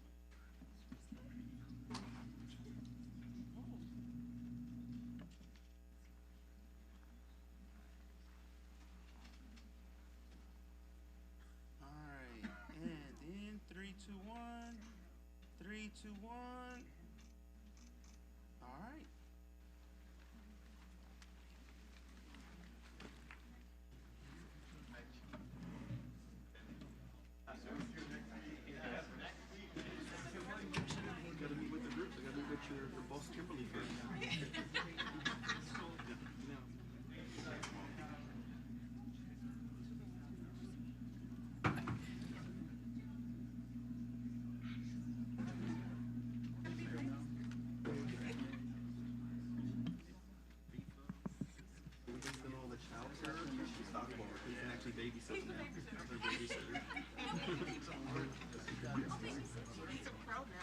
Through the chair. Yes. I just want, since we got a lot of residents over here tonight, so if you want to see some of these officers with the K9, go to the K9 dinner on June 18 at 5 p.m. You only pay $7 for the dinner and $3.50 for the kids. So just go eat to fundraise money for the K9 unit, because we try to give them money for training and potentially to buy a new dog. So, and they have a new dog that they're going to show that have collected millions of dollars in trucks and traffic stuff. So you guys will go see that K9. She's beautiful. Thank you. All right, folks. We have 2 more presentations, and I know some of you are here for a special young lady. So, but we're going to do the police officers' presentation on the FIFA 2026. we're going to do that first real quick, and then we'll move on to the pugilist of the hour. I don't know if you guys understand what that word is, but pugilism, you guys? Okay, Alex, you'll find out pretty soon. So, Mr. Mayor, we have Sergeant Kemp, which is our liaison with the city of Inglewood and their venues, that's going to present our FIFA safety plan. So at this time, I'd like to turn it over to Sergeant Kemp. Thank you. Thank you, sir. All right, good evening, Mr. Mayor, elected officials, community members. I'll be as brief as I possibly can in this public safety update. I feel like I was just up here not that long ago talking about it, but it was at the beginning of March. And my purpose of being up here tonight is to provide just a brief overview of what we expect the impact to be from the FIFA World Cup within the next month, which starts here this Friday. So first, to start about Hawthorne Safe. It's an initiative that's been in play at the Hawthorne Police Department for at least the last 6 years. That was implemented under former Chief Mike Ishii. What it means is safe streets, schools, neighborhoods, parks, and businesses. And it's just the foundation of our department, our community, and keeping the community safe. And honestly, that all starts with the men and women of our department, which was just showcased here tonight. So I thank them for their professional work and everything they do. It makes my job easy to come up here and talk to you guys. Tonight's focus will be about the preparation, coordination, and communication to keep our community safe throughout the FIFA event over the next month. The 2026 FIFA World Cup will be the largest single sporting event of all time. It'll take place at 11 different stadiums across the United States, 2 stadiums in Canada, and 3 in Mexico. Of the 8 matches that take place, they'll be hosted in the city of Inglewood, our neighbors to the north. And we'll have a substantial footprint, not only in the city of Inglewood, but also a substantial footprint, which I'll go over within our city as well, specifically on match days. The impact in Hawthorne, so without being too obvious about it, but it is our proximity to SoFi Stadium, which will be referred to as Los Angeles Stadium throughout the FIFA World Cup. We expect major impacts at our hotels, restaurants, businesses, local businesses. We'll see more visitors. They'll also host watch parties that are not necessarily official, but watch parties for every match. Parking demand will go up, and we anticipate, as well as late night activities. Our major corridors and metro access will be active more than usual. What we mean by major corridors, or what I specifically think of, is Crenshaw, Prairie, Hawthorne Boulevard, and Aviation for our north-south streets, and then our east-west, specifically with Imperial Highway, El Segundo Boulevard, and Rosecrans. That'll all take visitors through the city of Hawthorne on their way to the stadium. I mentioned transportation options a little bit in LA Metro. So LA Metro is taking the lead as far as transportation to and from the stadium, and what they're really encouraging is 4 different ways to travel there, which is self-parking, which would be me and you driving there, Mr. Mayor, if we were going to go attend a game, or taking LA Metro buses or trains to one of the access points, which specifically for us, we have 3 major ones that I believe will have a major increase, which is the Lenox Station right at Hawthorne and Imperial, the 120th and Crenshaw Station, and as well as the Marine Station. Also ride shares, so Uber, Lyft is highly encouraged as well if you're going to travel to the stadium, as well as walking. And these are all 4 things that LA Metro and FIFA are advertising on their websites. So what we're trying to do to prepare everybody for this is giving guidance to our residents. We're trying to make sure that everybody prepares for these events and expects the increases of traffic, the parking pressures that are coming along with it, as well as also expect more police visibility. Just because you see more of us out in the streets doesn't mean that necessarily anything is wrong. We're just there in the event that something major were to occur. We want to remain ready. Also, just as a reminder, anytime that you feel like there is an emergency, please do not hesitate, call 911. But I also want to talk about non-emergent issues, such as maybe parking issues, little things that you need to get a hold of the police. We encourage you guys to contact our Hawthorne Police Dispatch line at 310-675-4444. Also within that is in non-emergent things, potholes, graffiti, parking issues that don't need an immediate attention, but also utilize the My 311 app. Also, I want to highlight on the screen right now is the no event parking signs. Public Works has taken the lead and started to distribute these out through the north end of our city specifically because that's where we will see the increase. Note on there, though, that is a deterrent. Just because you see a vehicle pull up and 3 people get out in soccer jerseys doesn't mean that we have the ability to tow their car. It still needs to be in violation of the California Vehicle Code, which is 22651, and lists out numerous reasons such as blocking a fire hydrant, blocking driveways, parked in a fire lane, things of that nature. It is a major deterrent, though, and we're hoping that that will be successful because the city of Inglewood has a similar program in place. Oh, shoot. So our priorities at the Hawthorne Police Department are obviously we're committed to keeping the community safe. We have a plan built around service, visibility, and readiness. We will have extra staffing on match days. I won't get too into the weeds on that. However, you will see an increase. And the purpose of that is to maintain our patrol response and core police services throughout the city. We want to make sure that, yes, there's going to be an impact because of FIFA, but it doesn't affect exactly what we do on the daily. We will have an emergency operations center up and running here in the city. And the plan is to be able to monitor not only what's happening in our city, but also around us. We'll have live drone feeds that are taking place in our city, but we'll also have live drone feeds from the stadium. So we'll expect the crowds as they're coming out for like when they're exiting, and we'll expect that increase within the traffic in our community. We've collaborated at the police department specifically a lot with Public Works, the airport, Parks and Rec, and I just want to say thank you to them for their collaboration, and really does make our jobs a lot easier. Our commitment, again, is to protect the residents and employees, not just the city employees, but our businesses as well, and visitors. One of the things that was kind of interesting is that we're not to be confused with a cooling center, but cooling stations. We're going to have 5 of those throughout the city, and those locations are Hawthorne and Imperial, Hawthorne and 118th Street, Crenshaw and 120th, Prairie and 120th, and on Hawthorne Boulevard near the mall. And what the cooling station is, in just briefly, is a canopy, some chairs.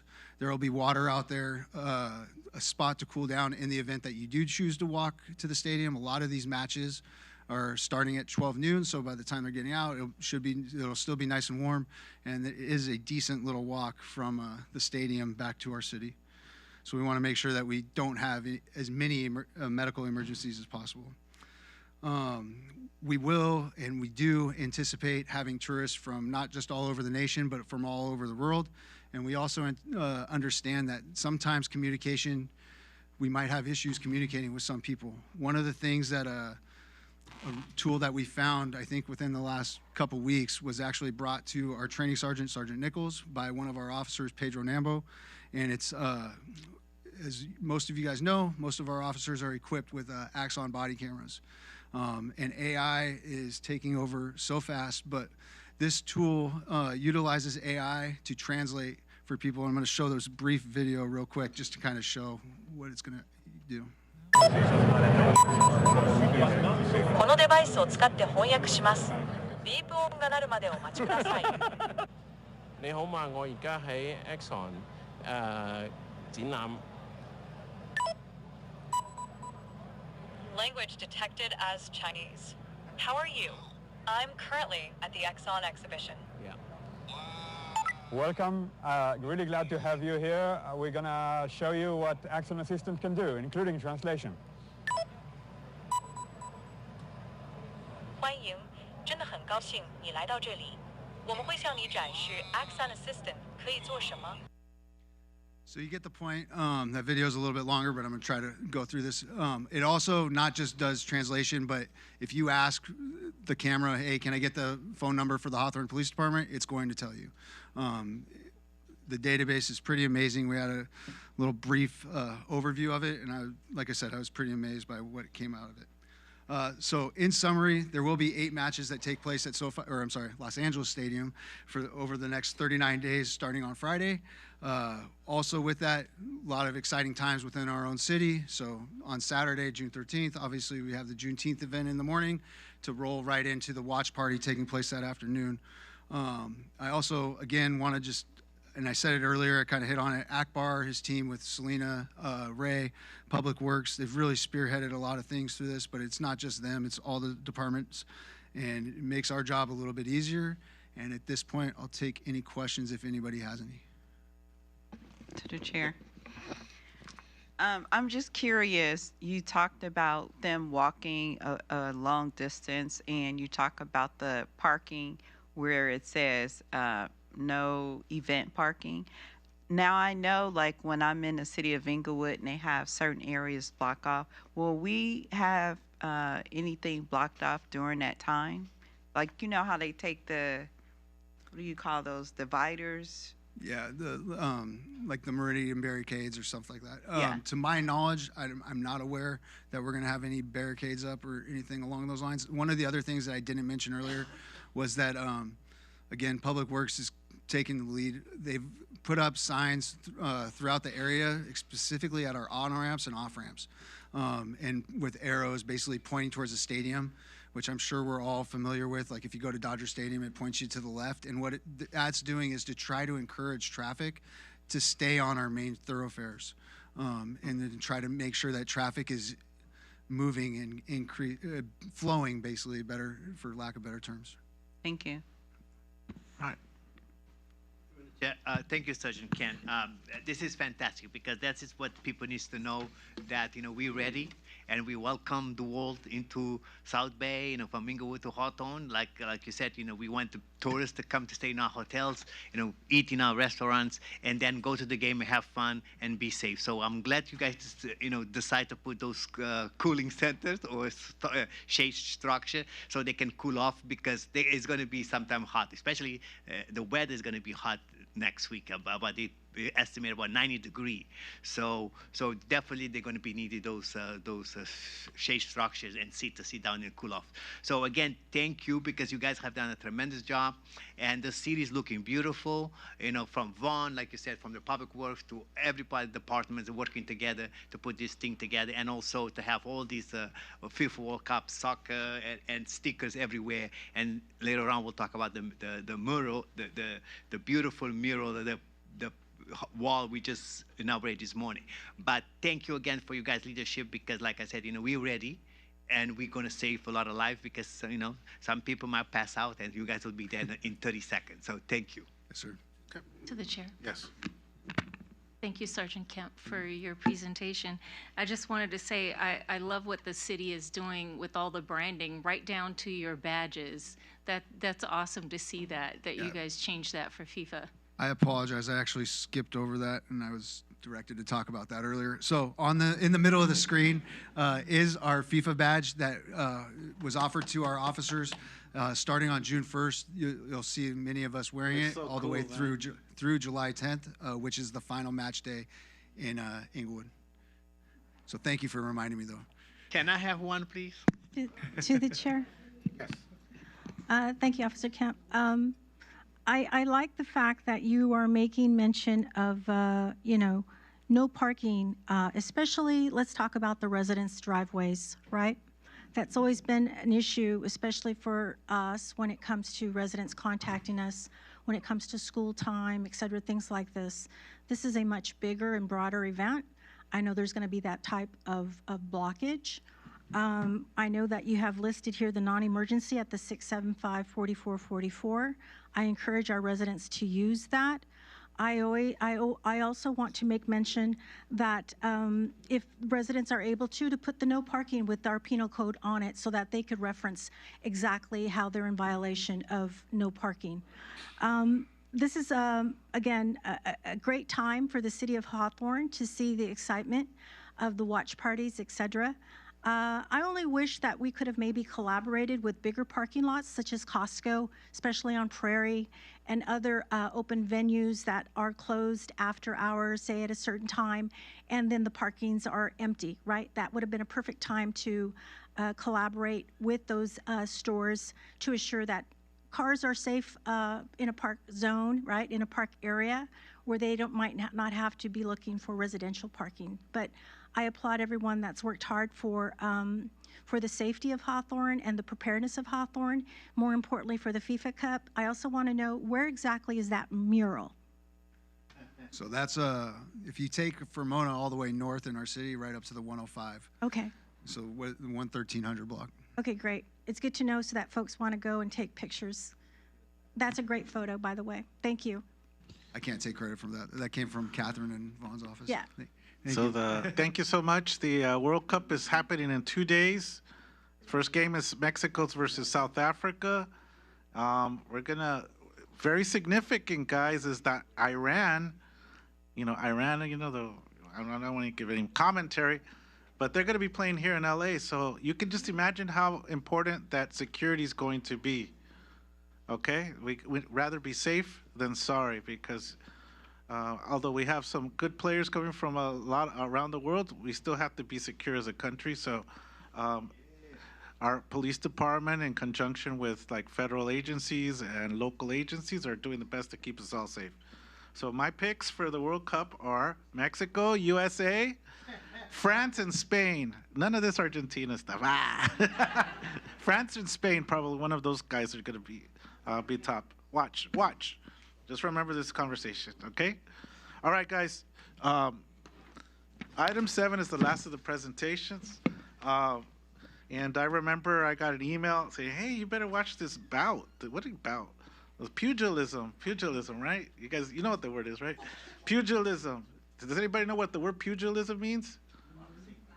Fighters, yeah. So we have a fighter amongst us that we want to honor today. And her name is Irene Diaz. Please come up.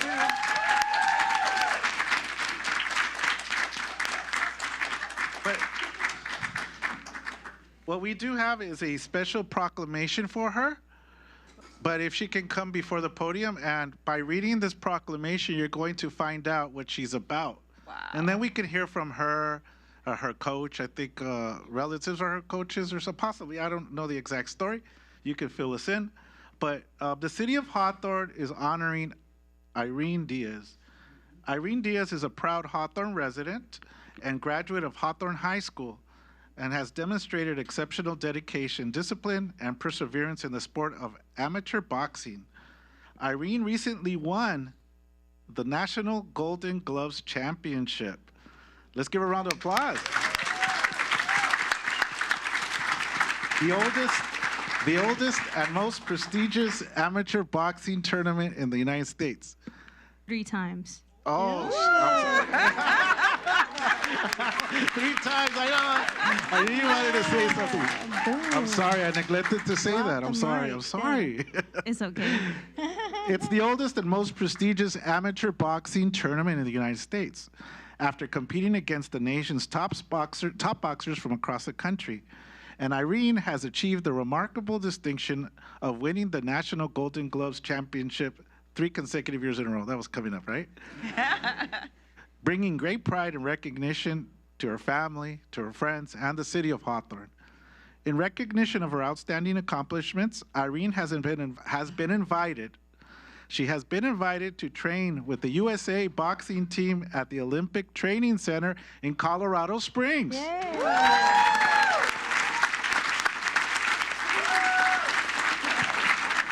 We need that Olympic gold. We need that Olympic gold, right? She's training with the USA boxing team as the team prepares for international competition and future Olympic opportunities. And now, therefore, the city of Hawthorne proudly recognizes and honors Irene Diaz. This has all been signed by myself and my colleagues here on the council. The city of Hawthorne proudly recognizes and honors Irene Diaz for her extraordinary athletic achievements, her commitment to excellence, and for serving as an inspiration to the youth and residents of our community. Let's give a round of applause.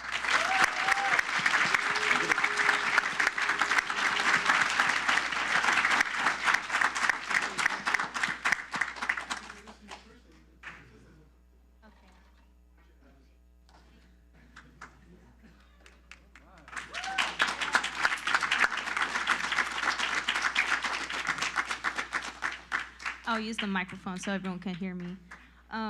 But I just thank everyone for recognizing me, you know, everyone in my corner supporting me throughout the long journey that I've had and continuous journey that I will have in ongoing years. And, you know, all I have to do is just give thanks. Yeah. Irene, are any of your, that looks nice, huh? Irene, do you have any relatives here with you? Any family members? Anybody that's important or coaches or anything? No, yeah, of course. Bring them up. We want to meet them and we want to hear from them too. Okay. If you came to support me and you feel brave enough to come speak on my behalf, please come up. All right. Okay. Yeah. Good evening, City Council. I'm everybody knows me as Coach Marco. I'm the owner of Sweet Science Boxing in Hawthorne. Been in business here for 18 years. Irene is one of my top students. She epitomizes what is the best of the city of Hawthorne. She's disciplined, she's determined, and very resilient. She's overcome a lot of hurdles to achieve what she has, and realistically, she can make the Olympics in 2028. That's the goal. So I just hope that everybody can get behind her and support her, because we may have our first Olympic champion from Hawthorne in 2028. Yeah. So, thank you very much. Heck yeah. Can you, tell us about those belts and what they mean, and maybe you could show the crowd or the people watching on video what they look like, and what can you tell us about those? There's a lot behind them, but the ones that are colored of the state of California, the blue, gold, and the white ones, those are the 3 belts that I won at each state tournament. This blue one, actually, I'm kind of not the most proudest of it, because I kind of won it just by existing. No girls wanted to fight me in California. Scared Yeah, that's pretty bad, right? Yeah, And then these heavier ones are the ones that I won at the National Golden Gloves. The first year in Detroit, and then the last 2 years in Oklahoma. Wow.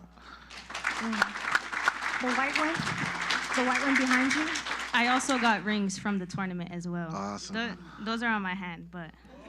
Look, before we take pictures, I know my colleagues probably have some of their own questions they might want to ask you or say something. So go ahead.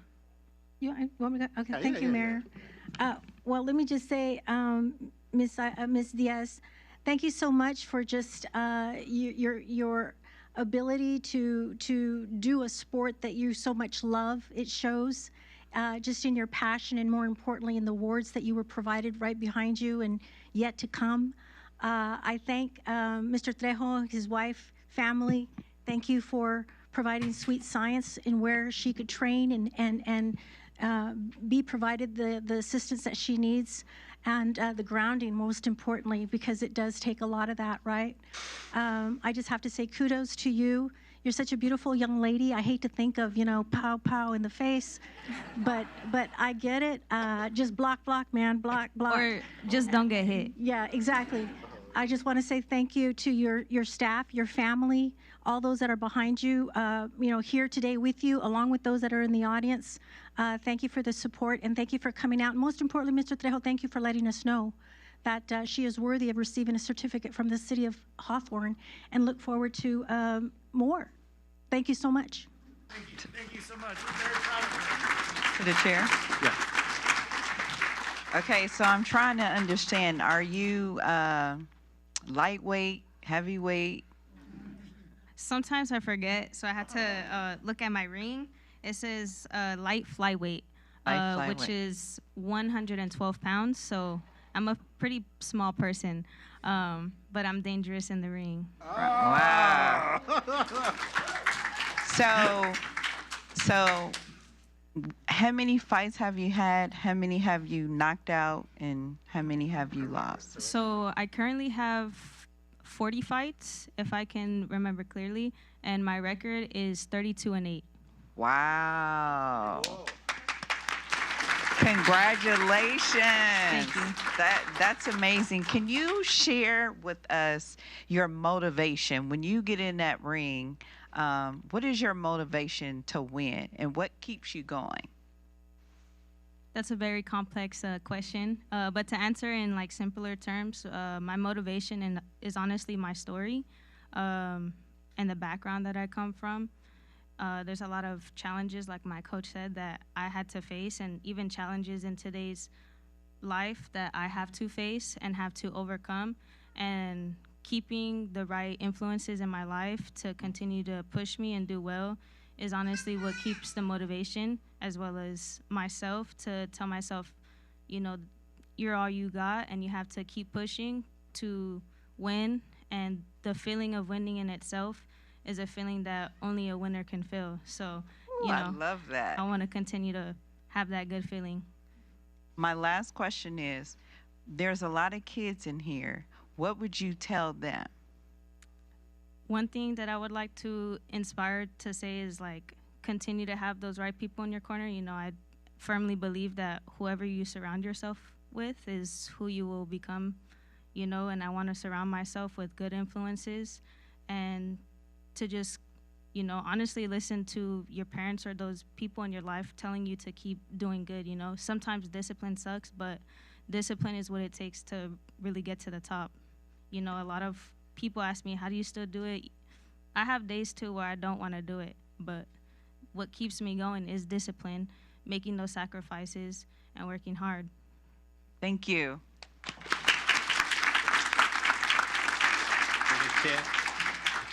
I have to say amen, amen, amen to that, right? So you are an inspiration, right?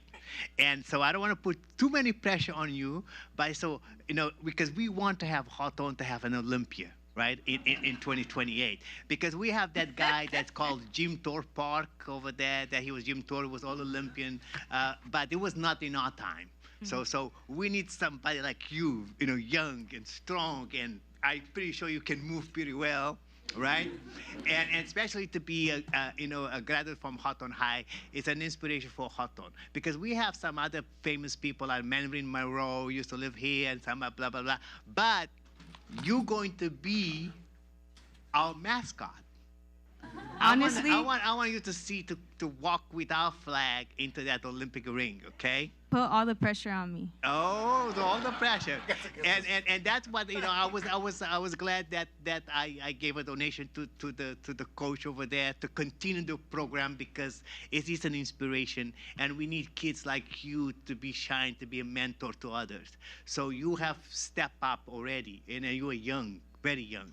And I see behind you somebody that I knew from long time ago, a retired teacher from the Hawthorne School District, Mark Silver. So welcome. I haven't seen him for a long time. So tell me what you know about this young lady. Well, I didn't know she was a boxer at all. She wasn't, I mean, she might have fought when I knew her, but she wasn't actually formally, you know, boxing. But I remember her from middle school, where she was just this determined woman, a girl that I knew would do something, because she had a fire in her that was just so obvious. And so I'm so proud. I was watching videos of her all day today. I got a call that she was getting this award. I knew I had to come, and then I watched these videos. I was blown away, but I just had no idea that she had reached this level. So I want to see you fight. When can I see you fight? Just look me up. Look you up. All right. Yeah, Thank you, very, Mark. very proud of her. Yeah, good seeing you. Thank you. Mayor Pro Tem? My hat's off to you. You are not only an inspiration to the young women in here, but to us too. You make us very proud that you're in our community, and again, we get to highlight the excellence that's coming out of our community, which is going to encourage people to come here, because Hawthorne is not just a pass-through city. We have greatness that is coming out of here, and you're one of those examples of that greatness, and we want Hawthorne to be a destination. And we're going to have to see about getting your face on one of the walls around here, so. Woo! All right. Irene, I don't want to put you on the spot, but if I asked you to come up here, you know what I was going to ask you to do? A little shadow boxing? Yeah, what do you want to see? Would you be open to doing that? Yeah. All right, come on, let's show us a little bit of. No, I want the mayor to. Hey, get out there. I want to see you. I want to see you, Mayor. No, there's people up here that say that they can outbox you, so I'm gonna put. I'm gonna put a couple of. No, he's the one that suggested. Put him out there. I'm trying to show us a little something that you. Hey, all right now. Yes. Wow. Eso. I didn't tell you All right. she's quick. Woo! Go, Diaz. All right. Okay, picture time. Eso. yes. Let's go to the picture. Well, stay up here so we could take a picture with picture, you. yeah. And let's get that proclamation that we got for you, and maybe some of your belts. Miss Trejo. I think there's enough for Come us on. to hold some of them, so maybe we could Miss do that. Trejo. Yeah. Each of us holds a belt. Marco, your esposa, please, and your child, your baby. Thank you.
All right, ready?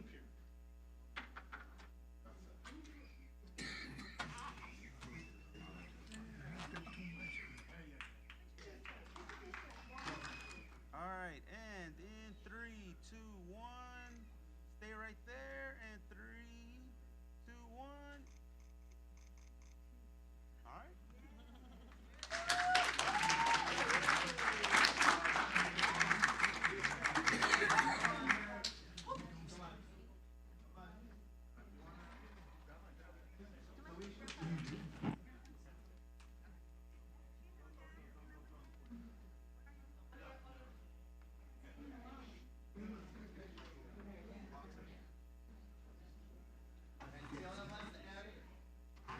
Yeah, you need some people on this side so it'll even out. Yeah. That side right there. Perfect. There we go. Yes, perfect.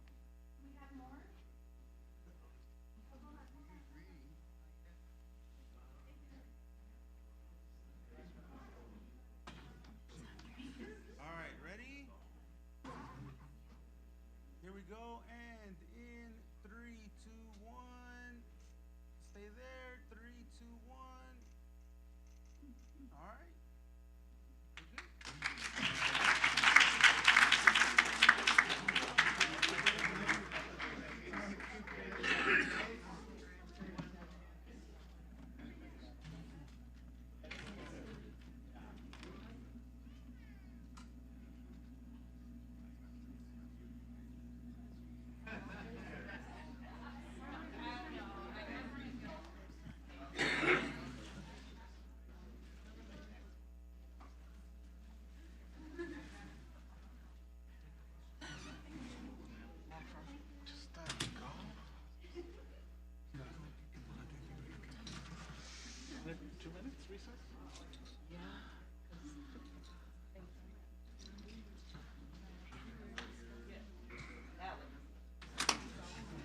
Two-minute recess. 2-minute recess. Okay, and then we'll start the oral communications. 2-minute recess.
The city council meeting is back in session at 8:20 p.m.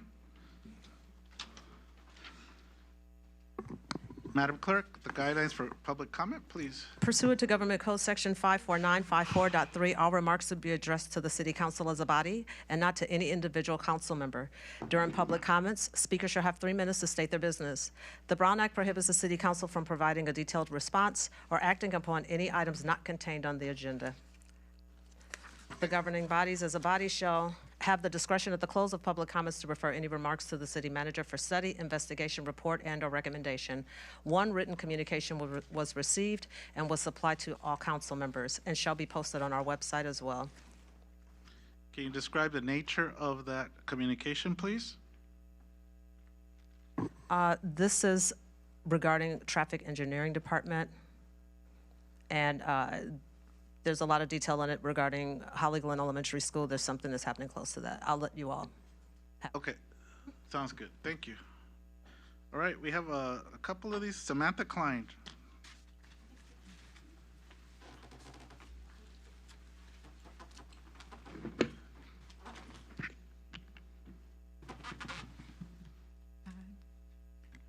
Good evening, Mayor, Mayor Pro Tem, council members, and members of the audience.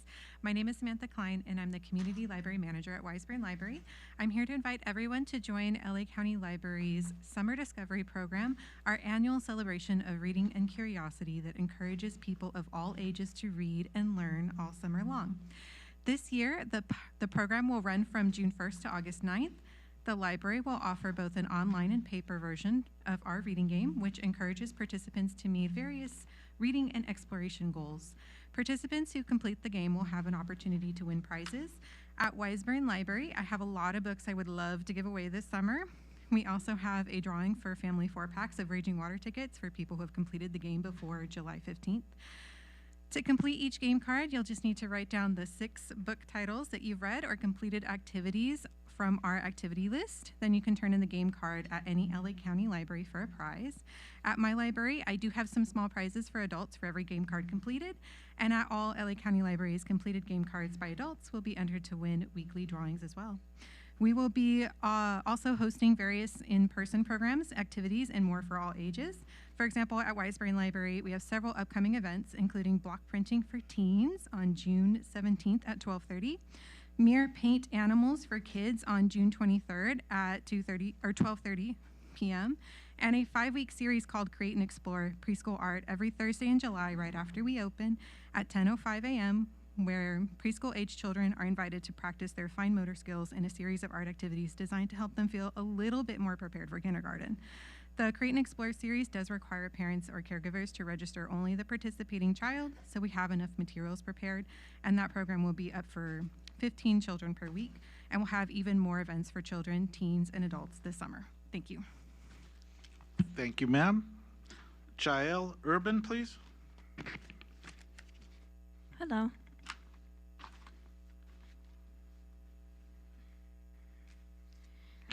Abel Urban Gonzalez attends System Training Center. He is my 5-year-old son. I live in Inglewood, so I have to drive to System Training Center in Hawthorne.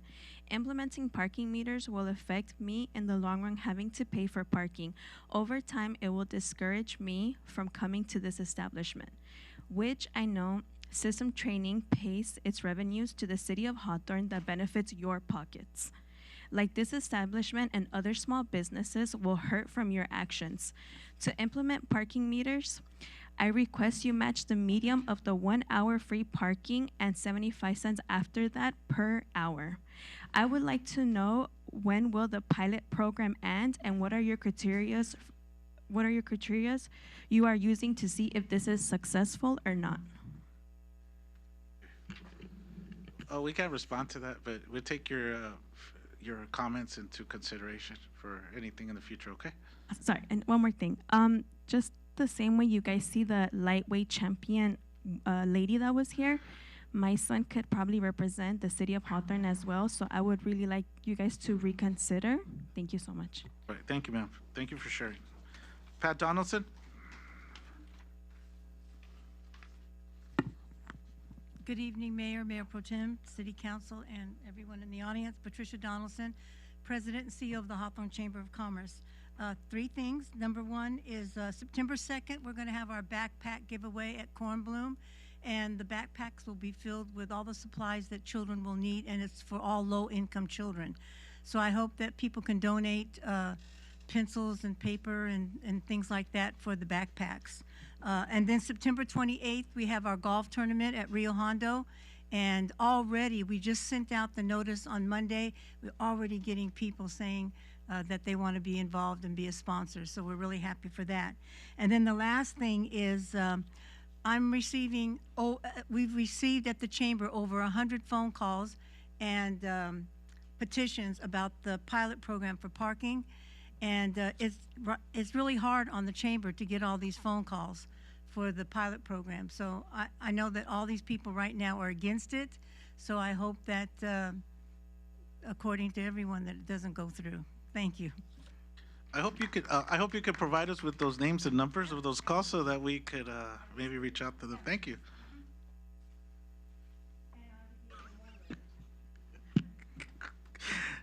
Ms. Cruz, Pizza Show.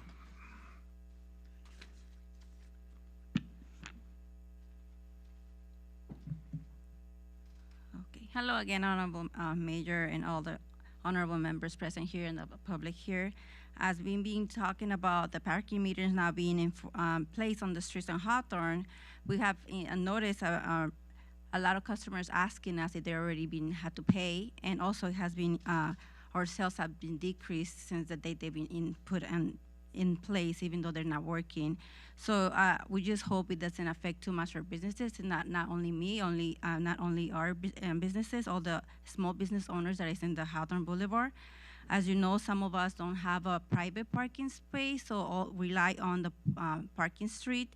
We would like to see if there's any, since as we know that you guys already came in agreement to the pilot program, we want to know, as to a small business, you guys can consider either maybe have like a validation program also with that for our customers, since we have customers that want to just come in to pick up an order, so they don't want to pay $1 or whatever, 75 cents just to pick up an order. So if there's a way that you can consider our small business owners to give us like a 2-hour free parking for validation on it, if you can bring that up to them. Thank you. All right. Thank you, ma'am. Michelle Eder.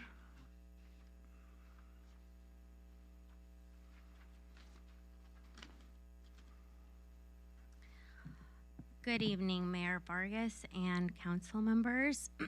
My name is Michelle Eder, and I'm the owner of Systems Training Center. And I've been here to speak about this parking program. And this parking pilot program was started because, from what I've been told from you guys, that some of the medical and dental offices couldn't their staff was taking up all the parking spaces. And then other people were putting their cars there and going to LAX or Inglewood venues. But while those problems are real, they are narrow problems. And the curbside ordinance is anything but narrow. The Hawthorne Boulevard curbside is the only zone in the entire ordinance that charges from the very first minute.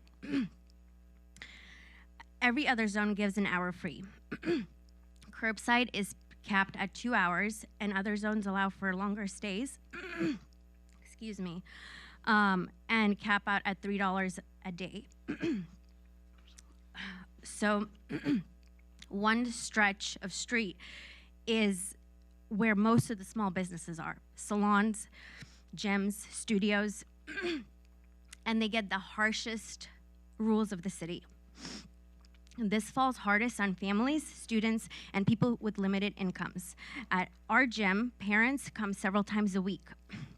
And under these rules, that's $200 to $400 a year in parking just to bring their kids to train to learn self-defense, to learn to be confident, to learn to move their bodies and love movement. For a working family, a student, or an individual with a limited income, that's real money, $200 to $400 a year. And that's enough to send them somewhere else. If the actual problem is employees taking up spaces, then fix that with employee parking rules, permits or enforcement on long-term issues. Don't make this a corridor-wide issue and charge at the first minute for every customer, resident, and family that uses the street. The median parking is 5 blocks down and they get an hour free.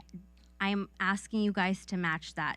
This is a pilot and that's the whole point. So I'm asking the city council for 3 things in writing if possible. 1, the criteria you will use whether to decide whether this program continues, changes, or ends. 2, the timeline for the city council's review of this pilot. And 3, and most importantly and most urgently, to amend the ordinance specifically for the curbside parking on Hawthorne Boulevard to match the rest of the parking zones.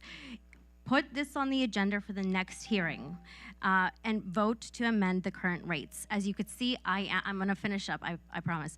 As you could see, I'm a mom, I have a business. I had to get a babysitter for my youngest one to be here. This is important and this impacts real people. Thank you. Thank you, ma'am. Adriana Maciel. Adriana Maciel. Adriana Maciel. Liz Linares. Liz Linares. Okay.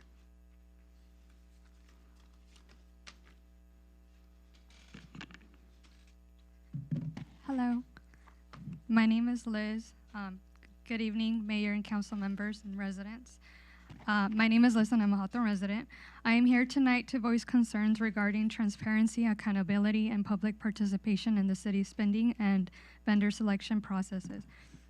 While the city has established procedures for larger contracts, transparency should go beyond minimal procedural requirements. Citizens and business owners should be able to understand how vendors are selected and how public funds are allocated. One concern that I have is that I have been unable to find clear, easily accessible direction within the municipal code regarding these processes. Information that was once easier to locate has become more difficult to find following changes to the city's code and online resources. I also believe the public should have greater opportunity to participate in discussions involving general fund spending before major financial decisions are made. Who determines which committees, advisory groups, or internal teams are involved in these decisions and discussions, and what safeguards are in place to ensure accountability? These are important questions, and residents would benefit from greater clarity regarding who is involved in these discussions and how these decisions are made. Taxpayers' dollars belong to the community. Residents should know where city funds are going and how spending priorities are determined. Transparency should not begin after a decision has already been made. It should be built into the process from the start. I respectfully urge the city to provide clear procurement guidelines, improve public access to information regarding vendor opportunities and spending decisions, increase transparency surrounding general fund allocations, and create meaningful opportunities for community participation before significant financial decisions are finalized. Thank you for your time and consideration. Thank you, ma'am. Russell Rashid, please. Russell Rashid, or if I mispronounce your name, if you could correct me, please. Rashid? Yeah, Russell Rashid, please.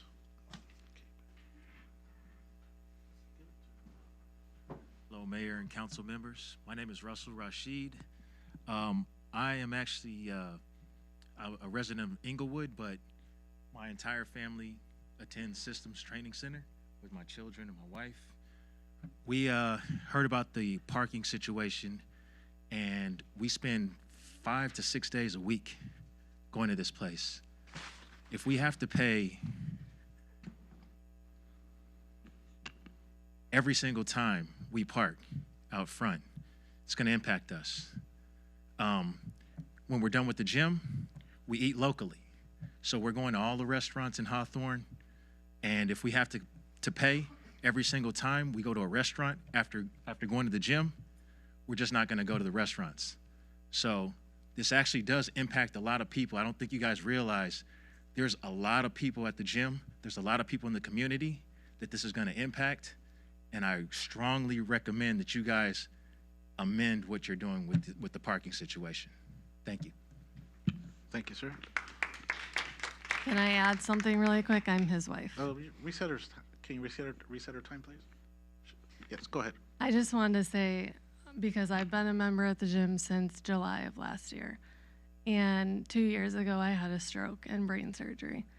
And so it's been a very big part of my recovery process. And I'm just also very concerned about the paid parking because there's many members that rely on it, and that would add, a lot of cost to what they're already paying to go to the gym. So if they could even at least get like free parking for a certain period of time to help with that, so it's not adding more of a burden onto what they're actually paying, that would be appreciative because it's very important for me and my recovery in my life. So, Thank you, ma'am. thank you. Anybody else wishing to address the council, please form a line.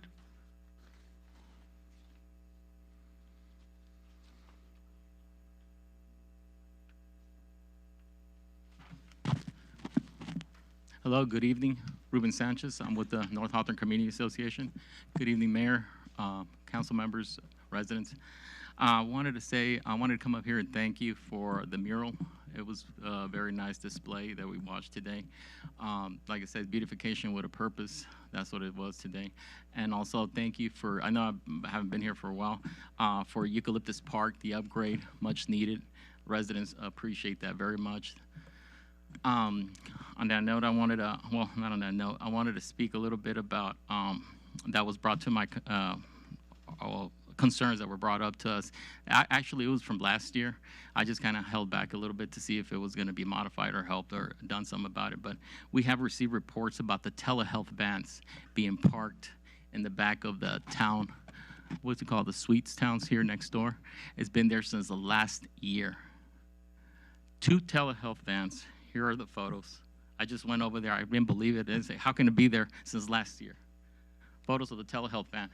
Remember I was up here a couple of years ago saying that, hey, why are we spending millions of dollars on the telehealth vans? And everybody was screaming and yelling and jumping up and down. We had 2 individuals cheerleading for the telehealth vans. And what happens? They're just parked there. I took the liberty in speaking with the management, and they said that the city requested for those cars, those 2 vans to be parked there. Now, the question is, who from the city permitted that? If we spend so much dialogue here from the residents, from the council, from us, so much dialogue going back and forth that we're spending a lot of money, up to what I believe was like $30,000 a month, and yet no data was ever given saying that that was the best thing on earth. And look, they're parked since last year. They've been parked there. Still right now, I went over there and took a picture. We need names on who is enabling this. This is the kind of stuff that needs to be exposed for the city, because we had a lot of issues. A lot of money was spent. Yes. Welcome back, Angie. Millions of dollars were spent. Yes. You know about it, right? Yeah. Yeah. Speaker, please just address okay, the general counsel. You asked for data that was never given.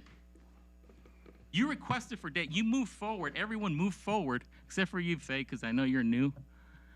Move forward on something with no data present. I don't know what corporation, what boss moves forward when you don't have information, the proper information. So right now, I welcome everyone to walk over there and check it out for yourself. They're parked over there since last year.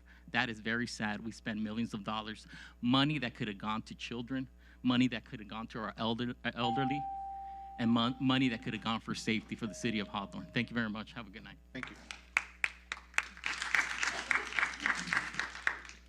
Sir. Hello, City Council.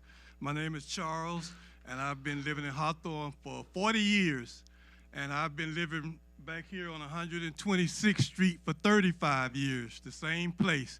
And my concern tonight is I don't know the protocol and I don't know the procedure to get a stop sign. We've had numerous accidents. Once you turn off of Birch going east or west, you don't have a stop sign until you get to Freeman. So it's open market. They're speeding and flying through there. So I just want to know what's the protocol and what's the procedure to just get a stop sign. I've heard all the stories of pay parking, but mine's a little different. I'm just trying to keep it simple. Just a stop sign on the street. And I got a list of all the accidents that have occurred at that one intersection. Cedar and 126 is the hot spot. And like I say, and this is not half of them. This is what they gave me. And they said this list wasn't even half. I guess this just the recorded accidents or whatever. And before I'm done, I'm through. Who is my council person for 126 and Cedar? Anybody here? All of us, sir. Oh, all of okay. You're speaking to us. Okay, because I'm new at this. It's my first time. So how do I get a response? It's not by districts. It's a general vote in the election. Say it again? It's not by districts. So if you have when you look at your election ballot, everybody, you get to vote for everybody up here. So we're all responsive to you, sir. That's what I'm trying to get at. Okay. But look, sir, I know you want to do this. So our city manager has a form which you can fill out, and they could either somebody could speak to you outside, or you could be contacted later just to be told what the process is to be able to achieve that, okay? And I can leave this list, the accident report with somebody or no? I hope you have a copy of it too, okay? Okay. Yeah, if you want to just give us that, that'll be, we'll hold on to that. Okay. What do you suggest? Our city manager, I'll just brief address, only brief. Just really quick, our sergeant of arms right behind you has the constituent concern form. Fill that out. Public Works will contact you and walk you through the process if it's a feasibility or possibility to get that done. Thank you. Thank you, sir. Next person. My name's Rebecca. Believe it or not, I am a senior and I'm retired on a fixed income. And as far as the parking goes, I do go to Systems Training Center. I do go to Pizza Show to pick up things and that nature. As far as having the parking fees, it would be great, when you were talking about the parking validation, getting the free first hour or second hour, being on a fixed income, to add even more to that would make it challenging for not only me, but for others with the families that attend there. And I want to continue coming there. I don't live in Hawthorne, but I do come here to train, and I go grocery shopping after the gym. I do go eat. And if, I have to pay more, $2 here and $2 there does add up. So if the validation can be offered, or if there could be like a senior discount or things of that nature, that would be helpful. So thank you very much. Thank you for your feedback. Next.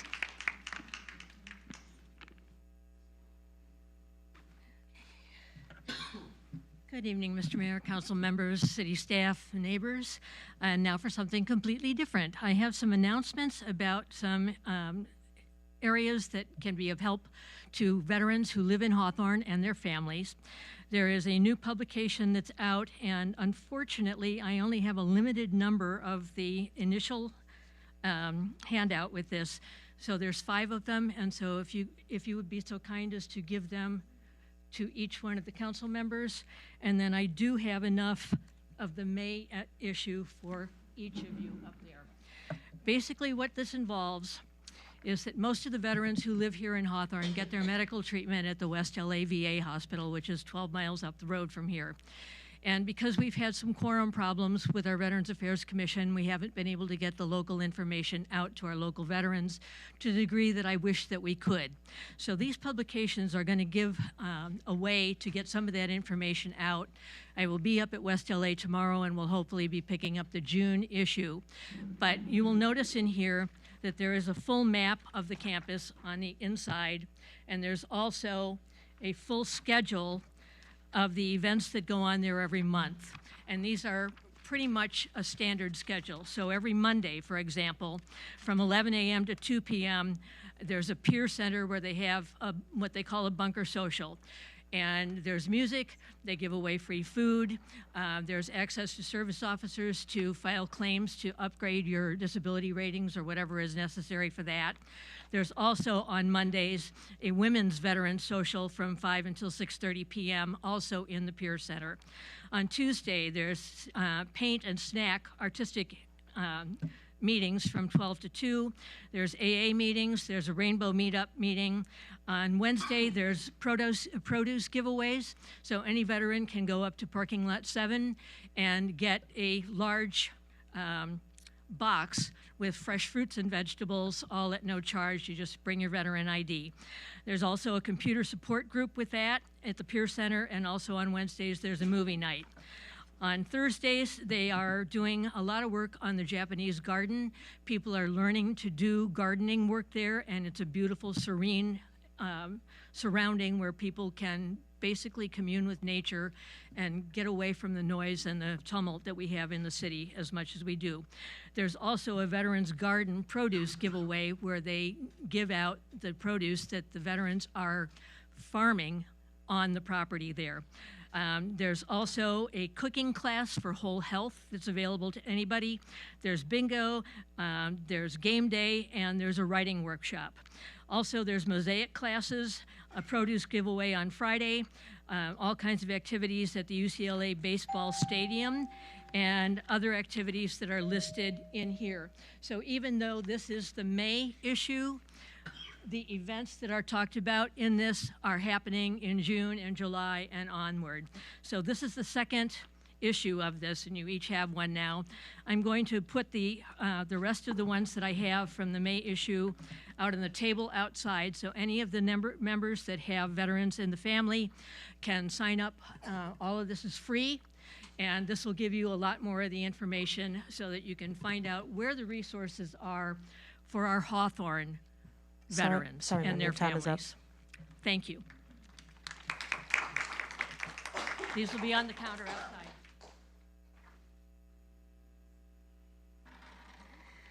Good afternoon or good evening, Mayor and Council. Lely Fernandez from the North Hawthorne Community Association here. And the last time I stood here, it was to raise a concern, and I remember hearing, doesn't anyone have anything nice to say? So, Mayor, this one's for you. I want to acknowledge the eucalyptus upgrade, the park upgrade, and the mural down the street from my block. It is beautiful, it's nice, it's awesome. And thank the council and the staff for getting it done. But I also want to say this, residents shouldn't be shamed for bringing up concerns to this podium. When people take the time to come here and speak, it's usually because there's a real issue and it deserves attention, and it's a real issue to us, and we come to you for solutions. Pointing out problems isn't negatively, it's part of making our city better. Recognition is earned when things are done right, and concerns are raised when things need attention. Both have their place. So tonight, giving credit where it's due, thank you for the Eucalyptus Park upgrade, and thank you for the mural down the street. It's just nice. It's good to see something coming up. We're coming along, and we hope things continue getting better. Have a good evening. Thank you.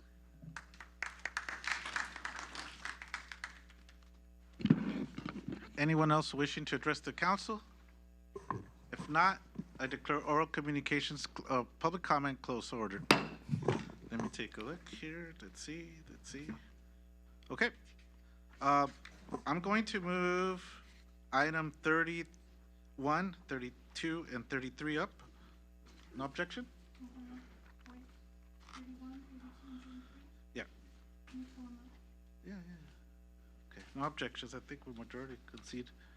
Okay.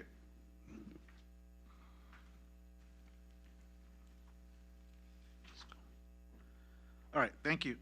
I'm going to, item 31 is Veterans Commission member removal. We're going to reconstitute the commission for to create some focus on that commission. So I'm going to make a motion to remove Commissioner Lucero and Commissioner Orlaman. So move. Second? Okay. No, yeah, second. Okay, please vote.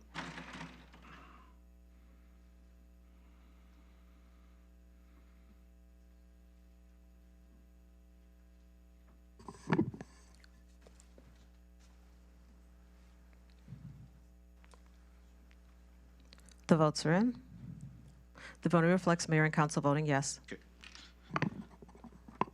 Item 32, please, folks. I just wanted to bring it to the attention of the council that the Veterans Commission is a very important commission, and I believe the reasons for the previous item were because we didn't see the focus happening in that group. So we're going to be making some nominations in the next item, but I wanted to highlight that there is a mission statement for the Veterans Commission that does exist. I did pass it along previous to this meeting to our city attorney and to our city manager, and I would like for them, what I would like to see, and of course it's up for comment, is for our city, Erica Lampkin, I think she's the representative from the city at those Veterans Commission meetings, right? Correct. And then along with the help of our city manager to make sure that any new commissioner is instructed in those mission items. To the chair. Yes, ma'am, go ahead. Because I don't attend any of these commission meetings, just so that there's transparency and there's not a conflict of interest. I don't understand item 32 where you make mention of the Veterans Commission member duties and responsibilities. Ken Vaughn, can you provide like later to me, like what are their duties and responsibilities? Yes, I can. I can provide that to all city council members. Okay, thank you. So it's just, all it is that the responsibility will lie, I'm asking that we give the responsibility to our city manager and Erica Lampkin, who sits during those Veterans Commission to make sure that she keeps everybody on focus on those commissions. Is that okay? Yeah. Yes? Okay. Is that a motion or do we need a vote? Mr. City Attorney, does that require a motion? To do what specifically to? That our city manager and Erica Lampkin provide the focus and those mission statements. Given the rules that you've laid out, this council has laid out. I'll make a motion. I'll second. Second. Okay, thank you.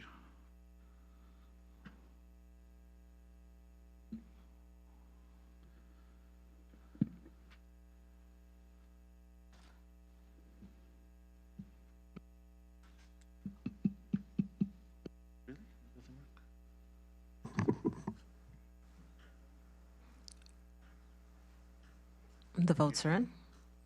The voting reflects mayor and council voting yes. Okay, thank you. The next item is pretty straightforward. If we're going to make these changes, we have to provide for members of these commissions. So I have three, specific to the Veterans Commission, I have 3 nominations. Mr. Ralph Byrne, Mr. Greg Witch has signaled his intent to move over to the Veterans Commission, and Ms. Valletta Crawford, where is she? Well, Mr. Mayor, they're not required to be here. she just left because she had to be in Glendale for her daughter's birthday, so she waited, but it was too late. So they're not required to be here, but we know who they are, and if anybody needs to get to know them, et cetera, we could. So I would like to nominate Mr. Ralph Byrne to the Veterans Commission. Second. Please vote. Mr. Ralph Byrne. Good to see you, sir. Thank you.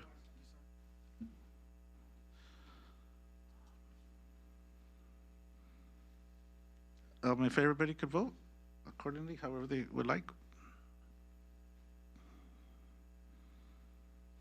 The votes are in. The voting reflects mayor and council. Yes. Thank you, ma'am. I would like to nominate Greg Witch to the Veterans Commission. Second. Please vote.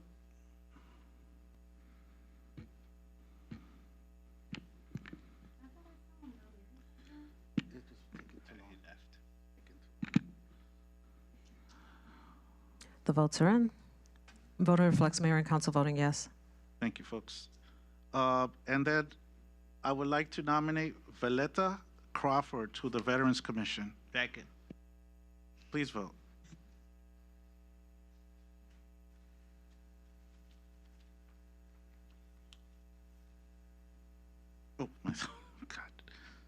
The votes are in. Voting reflects mayor and council voting yes.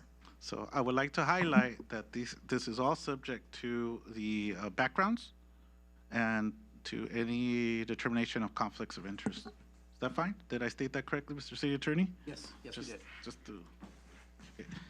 But since we have a vacancy on the Parks and Recreation Committee that was created by Mr. Guich, I would like to nominate Hersini Del Cid to the Park, Recreations, and Fine Arts Commission.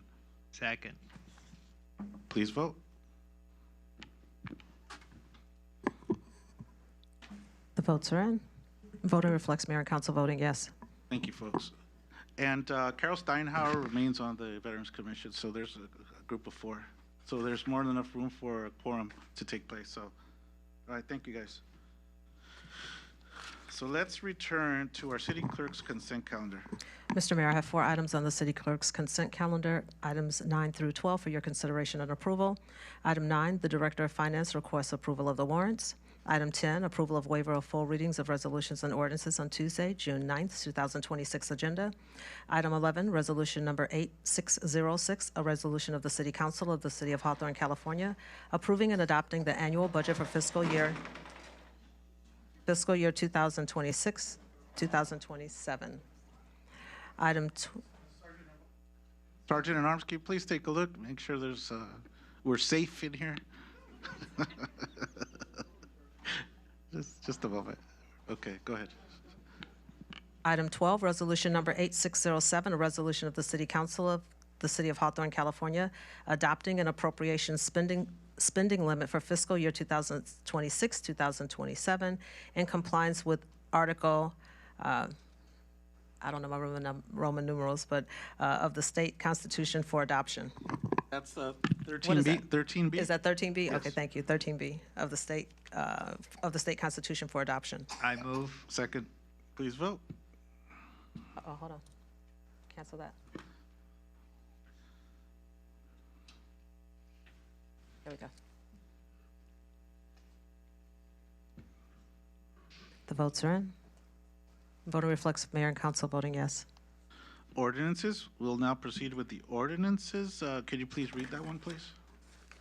13, item 13. Item 13, ordinance number 2262. This is the second reading. An ordinance of the City Council of the City of Hawthorne, California, amending the city zoning map to add 4457 to 120th Street, APNs 4044-018-040 and -041 to the housing overlay and making a finding of exemption in compliance with the California Environmental Quality Act in connection therewith.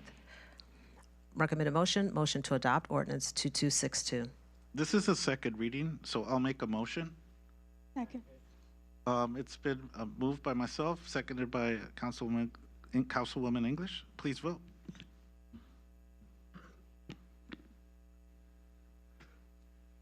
The votes are in. Voting reflects mayor and council voting yes.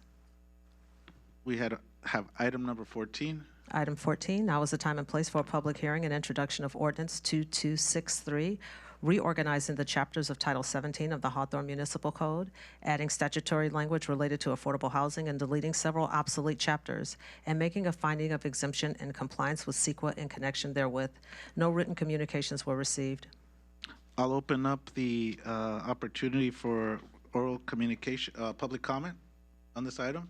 Anybody wishing to comment on this? If not, I'll declare the public comment closed on this item. So I would like to introduce this. This is part of the cleanup. Is that right, Greg? Part of cleaning up. Okay, thank you. I already introduced it, so. Bids, openings, and results. Our next item is a bid opening. Madam Clerk. Now is the time and place to declare publicly received sealed bids for the CDBG and Home Program Administration Consultant Request for Proposals. There was one bid received. The price is as follows. LDM and Associates of Rancho Cucamonga, $234,700. To the chair. Yes, ma'am. Thank you. I know that we've had LDM and Associates for a while now, right? Is anybody back there? Erica? No, not Erica. Kimberly? He's not here, maybe I can answer the Okay, question. so we've had that, we've had them for how long now? The Oh. organization, LDM? They've been doing Over 10 years. Over 10 maybe years. 15 years, yes. Yeah, and they were the only ones that applied for the RFP with regards to the CDBG and home program fund. Yes, that's what we received. Yes, that's Okay. correct. All right. Are we good? Yep. I'll make a motion. Second. Please vote.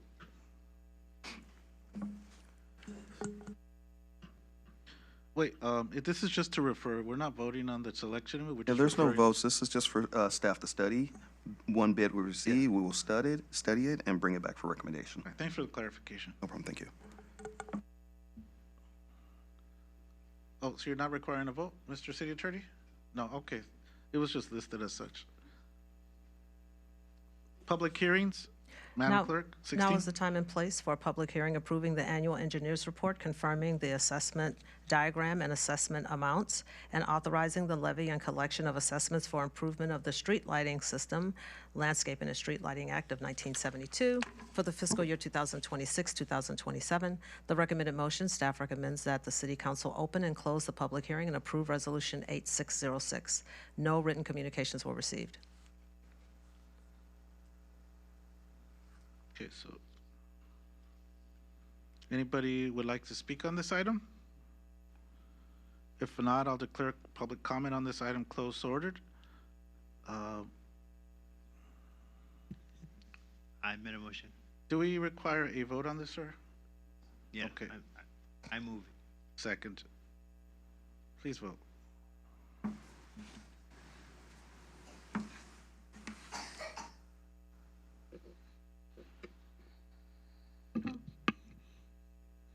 I was just curious, wasn't that reading supposed to be read out? Resolution 8608?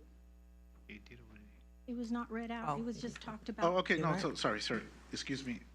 Thank you. It's been a long night. So, please read the item into the record, please, ma'am. Resolution 8608, a resolution of the City Council of the City of Hawthorne, California, approving the annual engineer's report, confirming the assessment diagram and assessment amounts, and authorizing the levy and collection of assessments for improvement for the street lighting system, Landscaping and Street Lighting Act of 1972 for the fiscal year 2026-2027. It's been moved and moved by Councilwoman Reyes English and seconded by Councilmember Monteiro. Please vote. The votes are in. The vote reflects mayor and council voting yes. Thank you. Item 17 now. Item 17, now is the time and place for a public hearing confirming assessments for fiscal year 2026-2027 weed and waste abatement and authorizing the collection thereof. Staff recommends that the City Council open and close the public hearing and approve Resolution 8609.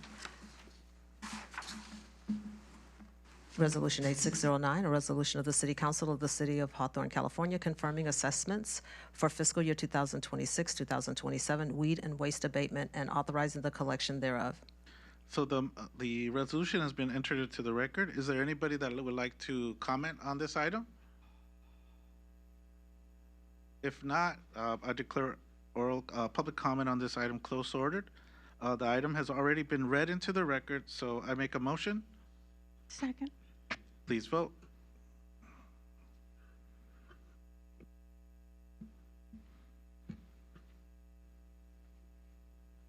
The votes are in.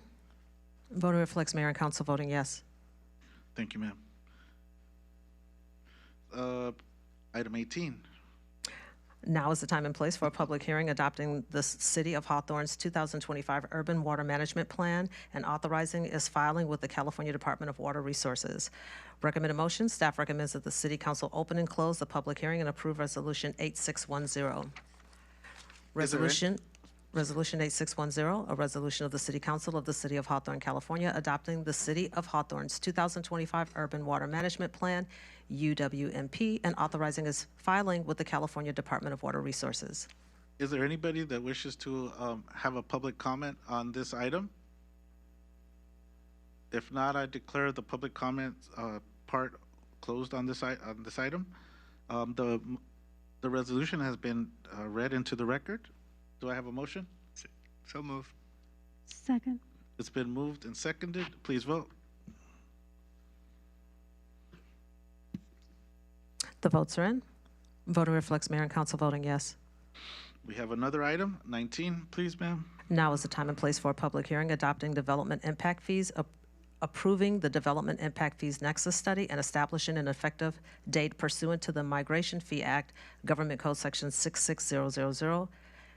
Recommend a motion. Staff recommends that the City Council open and close the public hearing and approve Resolution 8611. That was the mitigation fee. Act. Mitigation. Did I say that? Blah.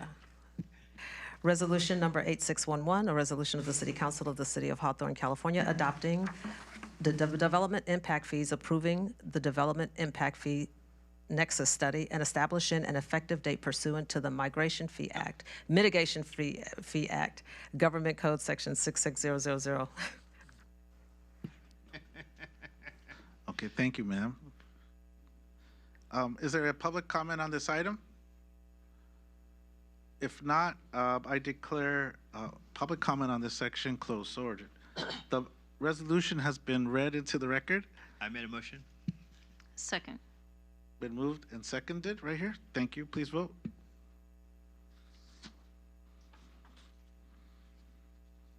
The votes are in. Well, just a moment. We need one more vote. Oh. Hold on one second.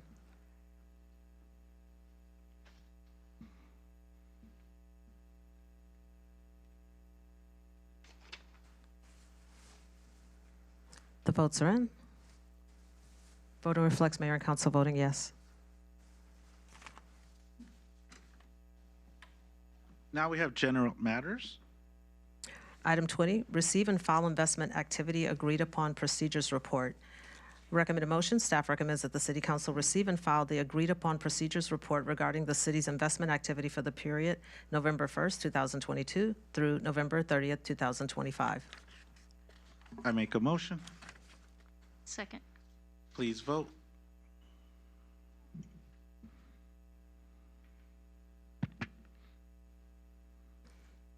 The votes are in. Voting reflects mayor and council voting yes. The city manager's consent calendar. Item 21, fiscal year 2026-27 blanket purchase orders for the Housing Department. Item 22, Harrison Associates Professional Services Agreement for Housing Services to the Housing Department.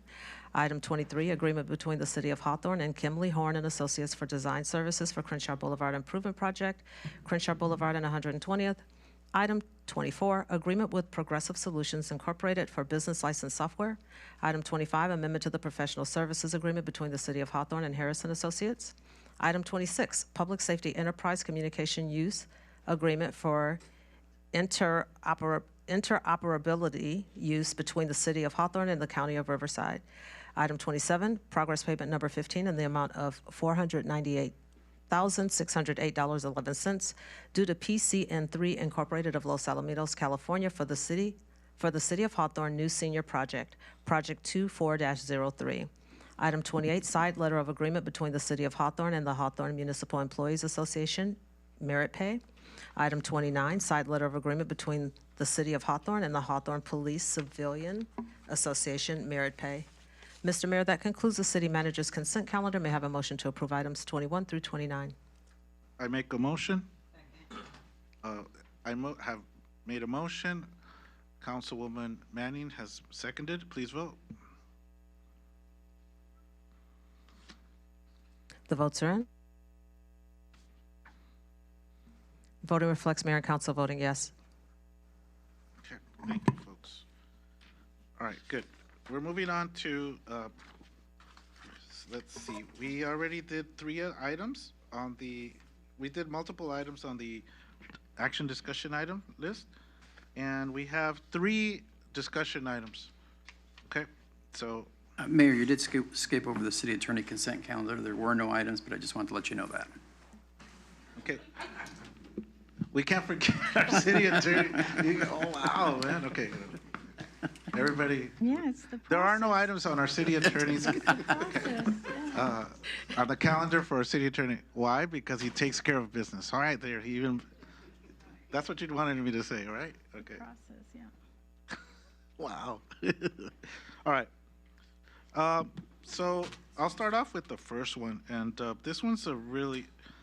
I know you guys had. I've been bringing it up, the topic about e-bikes, but now it's gotten to the point where a lot of cities are really taking this serious, and we see all the beach cities taking action on this. And this one is particularly close to me, and it's something that I didn't tell any of the council members or staff. My second cousin passed away in a motorcycle accident a few weeks ago, and the funeral was was last week on Thursday, so over in Santa Ana in Orange County. So, and people are equating these e-bikes with motorcycle accidents, and it could actually be worse because they run at the speed of motorcycles, and they don't ride them on the streets. They ride them on the sidewalks and all over the place, and just so many things that are waiting to happen. So I just want to get ahead of it. But I do have like a general statement for the sake of my colleagues, so you can see where I'm coming from. And we've all seen how more and more people are using e-bikes over the last few years, especially the young riders. And when you look around at what's happening in our neighboring cities, it's clear that a lot of our communities that are neighboring to us and in other parts of the county and all over the country are taking this more and more serious. Manhattan Beach adopted an emergency ordinance in 2023 to address e-bikes and recently amended it to strengthen its regulations and penalties, to strengthen what they already had. They have administrative penalties, criminal penalties, parental accountability measures, and diversion programs for parents and children. And other cities like Hermosa Beach issue administrative penalties that start at $500 and increase to $1,000 for repeat violations. I'm not saying that Hawthorne is dealing with a lot of e-bike problems or that we're not doing anything today, but I do think that we're in a position where we can be proactive before those challenges become more common here and that people pass away, or you hear about some kid in the newspaper going to the hospital, losing a limb, and hurting themselves and losing the use of their limbs. We have the benefit of looking at what other cities around us are already doing and what they've experienced, and using that information to help guide our approach moving forward. So at the end of the day, our responsibility is to protect public health and safety. We know there are tools available, whether that's education, administrative citations, criminal enforcement, holding parents responsible, because they're the ones that buy these things for these kids, right? And so there's a combination of different approaches that we could use. So what I would like us to do is to have a conversation right now and determine what makes the most sense for Hawthorne and our residents. So I'd just like to open up the floor. Okay. Through the chair. Sir. Yeah, thank you, Mr. Mayor, for bringing the issues out. Yes, there is a lot of cities that are looking into, stringing their laws to make sure that these e-bikes obey traffic signs and traffic regulation. So I do agree with you. Like you said, Manhattan Beach, El Segundo, Hermosa, they all is talking about this, especially with all the 16 cities that belongs to the South Bay COG. And we actually, the South Bay COG has supported a bill up in Sacramento that is AB 2346 that is talking about all the bikes that are going to be sold in the near future have to have speedometer. They have to go like 10 to 15 to 20 miles an hour. They have to have the speed. And require that all the 16 years old have to go to DMV and get a permit or a license. And then there is another bill in Sacramento, AB 1942, that the electric bikes so this will require Class 2 and Class 3 e-bike to be registered with DMV and displayed a special license plate to be issued by the DMV. So this actually is not just the cities around, but all the South Bay cities. We've been talking about this because these e-bike, like you said, even a lot of people are promoting them. People are taking them to go to work, but sometimes they violate our traffic guidelines and laws. So this is going all the way up to Sacramento that is going to be regulated, and we can start right here in Hawthorne to come up with something to protect our citizens in the street. Thank you, sir, for your feedback. You're correct. I know you mentioned the adults, maybe not driving these responsibly, et cetera, or not being safe or not registering and not knowing what rules to apply. This applies to them as well. But I think extra particular focus on the children and the youth. You hear about the concept of like e-bike gangs and stuff.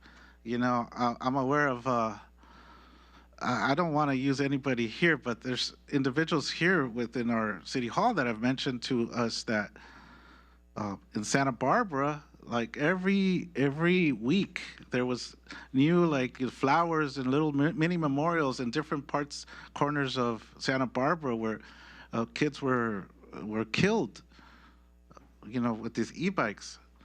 So I wouldn't want that problem to extend here, and I appreciate your comments. But if we can start maybe having an example here with our city, and then wait to see also if whatever they do up in Sacramento supersedes what we have, good. But if it's not sufficient, we already have something in place. So, to the chair. Go ahead, ma'am. Thank you. To the chair. Yes, yes, yes. I would be curious to hear from police with regards to what they've seen. What have they, what have they made stops on? I think it has to go a little further as well, not just e-bikes, but scooters. I know that there's businesses that have contacted me, restaurants and retail, where they've had instances where they're walking out from the business and there's, a scooter flying by or a bike flying by and almost being hit. So yes, this is of great concerns. And then I also want to hear what you mean by criminal prosecution. To what level are we? I understand there's a lot of policies coming out of Sacramento, but this is one that we have to enact in our own municipal code. So I would be curious to know what types of infractions, who would be responsible if it's a minor below a certain age. I know that there's been parents that have been held liable, including civilly with lawsuits and things like this. So there's a lot, I think, to discuss, and obviously it's not in this time. But I do agree that we need to implement enforcement and maybe a little bit more aggressive. But we have to also identify where these bikers and scooters are most active. I really wish they could use the striping of bike lanes on the street on Hawthorne Boulevard, especially after our Public Works crew was out there and painting them, and they're new and bright and it could be seen. That's what they're for, so that they could use those versus a sidewalk. I don't know if also we need to implement signage with regards to the do's and don'ts and what that code looks like, so that they're made aware, and possibly make a campaign of sorts to schools, especially our high schools, so that we could advise them and possibly send out a letter to parents, advise in collaboration with the schools, that is, so that we could have a thought-through letter and everyone's informed in their language. Yep. No, thank you for your feedback. I appreciate that. Your feedback. It's already like 9:20. Thank you for your feedback. I really appreciate that. And at first, when I did discuss this with our city attorney, I did in order to make sure, what I was asking is something that's not going to be superseded by case law or anything with the state, right? That we were like doing something that we wouldn't. To see what I'm, but at first and I'll admit, folks, that at first I said, I want to go criminal prosecution on this stuff, cross board. But I think it's best that the administrative citations versus the criminal prosecution, which should be had of parents. We're taking it to that level, folks. I would love to take it to that level. I think that judgment call should be made by our police when they're out there, because they best know what sometimes it's the intention, what's going on, and they know best when they're facing this up front as to what the violations merit, if it's a violation, a crime, or something that needs to be addressed. So I'll acknowledge that at first I wanted to go to that route, but I think we should have the full slate of options that are out there here in our city. Go ahead. You want to say something? Mr. Mayor, would you like the chief to speak now, or would you want him to come back at a later time to talk about our current efforts that we're doing regarding e-bikes? I think, okay, look, the reason, I think you got a general feedback from the council up here that maybe we could package all these things that we were talking about. I think I talked to you and I listed these things here in the council chamber. So maybe you could already come up with some type of package of options so that we could just go ahead and discuss it for possible vote. And during those times, our chief could talk to us about what they're doing. Yeah, you and I briefly talked about it, and generally for the entire city council, we have a list of remedies, and those remedies can include criminal prosecution. It can include holding parents responsible for the conduct of their minor child. The city of Manhattan Beach has indicated that unsafe motoring or bicycling is deemed a misdemeanor, and it can hold the parents responsible. We also have the administrative citation process. That can include fines anywhere from $250 to $500 to $750, or you can start it at a higher basis. Okay. I also have my deputy city attorney here, Raiden Huang. By the way, if I can real quickly introduce him, he's a graduate, he went to an undergraduate at University of Michigan, went to school at Chapman Law, and he's been able to do a lot of this research for me. So to the extent you have any specific questions, Raiden, did you want to add anything else to that? You come to the dais. Yeah, or it's right there. Yeah. We would like to hear you in action, sir.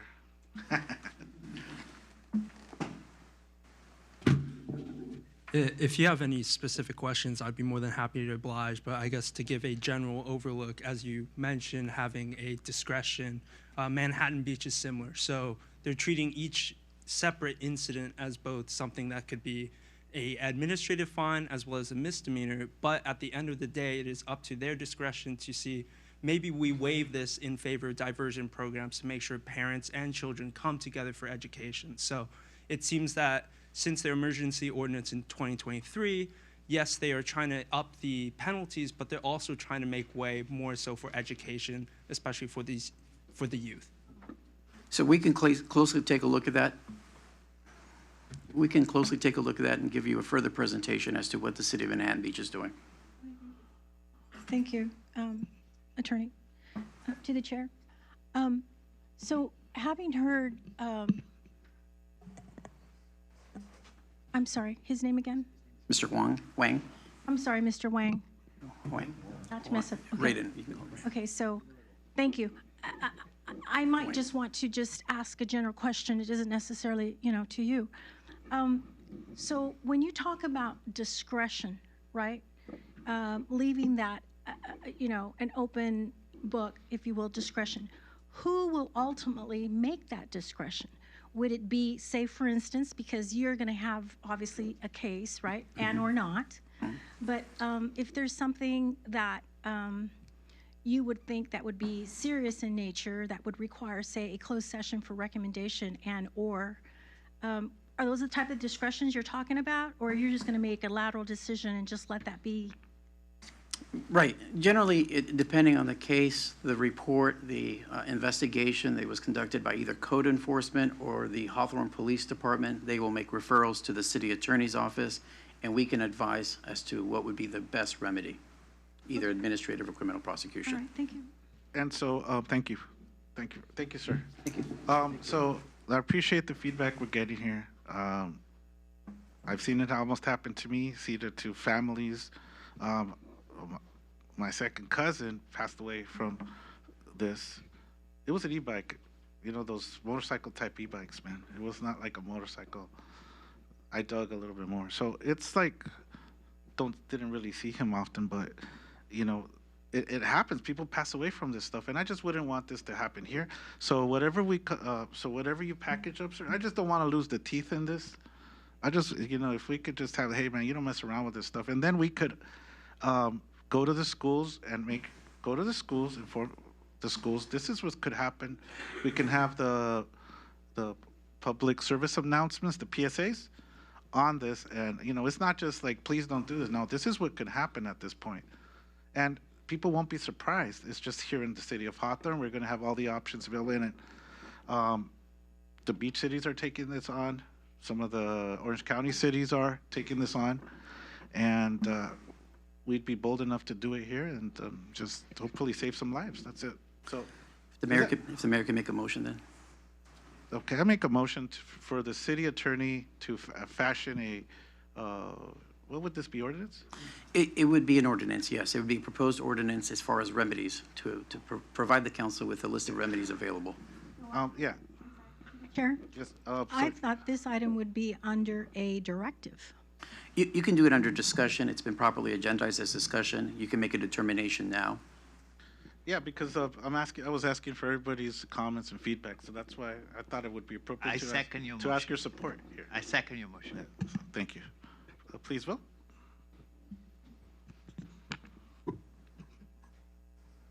The votes are in. Voting reflects mayor and council voting yes, Katrina Manning voting no. Thank you, sir. Thank you, folks.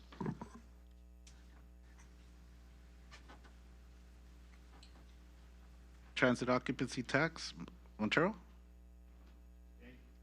Thank you, Mr. Mayor. So, we had the presentation last city council meeting about the TOT tax. That's called the transit occupancy tax, that TOT. This tax is going to be paid by visitors that come to stay in our hotels. So it's not for the residents. Our city manager, Vaughn, was gracious to send all of us an email, right, on June 4th, showing us potentially what the percentage should be and compare with some other cities. And then you see how right now we are 12% TOT tax, and it's recommended by the consultants that we go to 17% because it's estimated that in less than a decade, our annual budget will be in deficit mode if we don't make these changes now. So, and the reason that we're trying to do this is because is anticipating that because a lot of the events are going to be happening in 2027 for the Super Bowl 27 in Inglewood, and also the Olympic 28. So we expect to come millions of people into the South Bay area, to this area. And we know, a lot of these people stay in our hotel and go to the venues in Inglewood and some other places like the Intuit Dome, the concert. Actually, during the Taylor Swift concert, one of the hotel operators said, we would love to have Taylor Swift every weekend because all the hotels were 100% occupied, right? So, and we know so far has been, a lot of concerts going to be gone. It's almost 52 weeks of events going on there, and people come and stay in our hotel. And then, we have to deal with the issues of potholes and fix signs and fix our streets. So we don't want this money to come from our general fund. So we want to have a piece of the pie from those transient people that come and stay in our place, and sometimes they do trash on the street, so the public workers have to go clean up. So we want to make sure that our city is well prepared, because we don't want that down the road that we will have to increase some other tax that our residents is going to pay. So we are trying to avoid that in the near future. We do not go to you and say, you need to pay for more money because we potentially will have a deficit in our budget. So we are preparing and planning for the future, and this is what I recommend, that we go and recommend the city attorney to prepare the ordinance that has to be gone on the ballot for November 3rd, the election? I guess so. November 3rd election, because we have to have this ready, I think 90 days before the election, right? So we have to pass the resolution and have everything prepared. So we have to do this now because July is coming, and then that is when we have to submit this to the county so they can put on the ballot. So I would love to have a motion on this and comment, and I appreciate it. Comment Chair, first. comment to the chair. Okay, oh, yeah, I guess comment. You want to go ahead? Yeah. And then, the other thing is, I'm assuming that you talked further with staff or city manager, et cetera. So I got two questions. First of all, is 17% the appropriate amount, or should we go higher? Well, Or based lower? on the based on the presentation from 2 weeks ago, our consultant felt that 17% was a percentage that would not hurt the sales of rooms during any events. Just if you look at the presentation that was put in front of you, page 21, if you take a close look at that, at a conservative look, we're looking at a 5% increase, which would be from 12% to 17%. We're projecting $1.2 million in projected TOT revenue. And as Councilman Montero mentioned, that would be from those visiting our city. If we were to go back to 16% or 1% down, we're looking at projected TOT income of $728,000. That's roughly $500,000 less, we were one where? percentage. 16% would be just a little bit over 700,000. 17% would be 1.2 million. Okay. So I'm recommending that we put an initiative on the ballot for 17%. This would affect short-term rentals and hotels in our city. So going back to something that I had mentioned, you already know what I'm going to say. So a temporary increase for the period during and before and after a major event like the Olympics. That's a 2-month event. Maybe taking it up to 18%. Is that first? So I think it would have been up to you and Felice to be able to determine if that's something that we could track. A temporary increase and what do you call it? Enforce, or would it be difficult to do that? And would it give us, for that 2-month period, increasing an extra percent or 1.5%? Is that going to give us any much of a difference based on the amounts that you're talking about here? What, an After extra speaking with- 200,000? It'd be messy. Well, let him answer. Let him answer. I can answer that. After speaking with Felice and speaking with our auditors that help us audit our hotels in the city, we thought it would be too hard to track that. Okay. I think other municipalities are looking into that, but with the bandwidth we have here, I think it would confuse those short-term rentals. It might confuse those hotel owners. I think the 17% puts us right above what our regional partner is, and I think, and I explained this to City Council, that we're very, very incentive here, and I think once we move forward with this ballot initiative, there will be other cities following us with a higher increase. One more comment before we vote? Go ahead. Hello? Oh, I was just going to second Montero's because I truly believe that this is the right decision. I know you guys did the work, and I know that at our last council meeting, they gave the presentation and they talked about us, where we're going to be at several years down the line, and that sometimes we have to make the hard decision, but to increase revenue.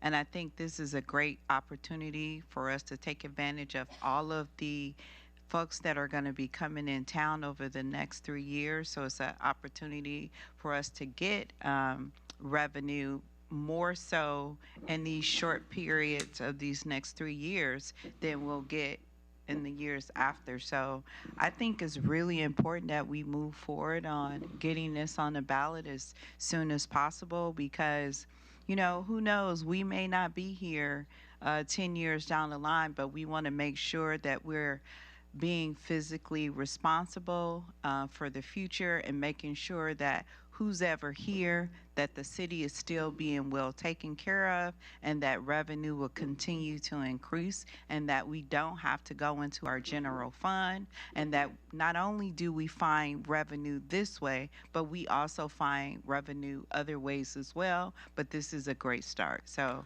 I second Montero. There's a motion, a second, right?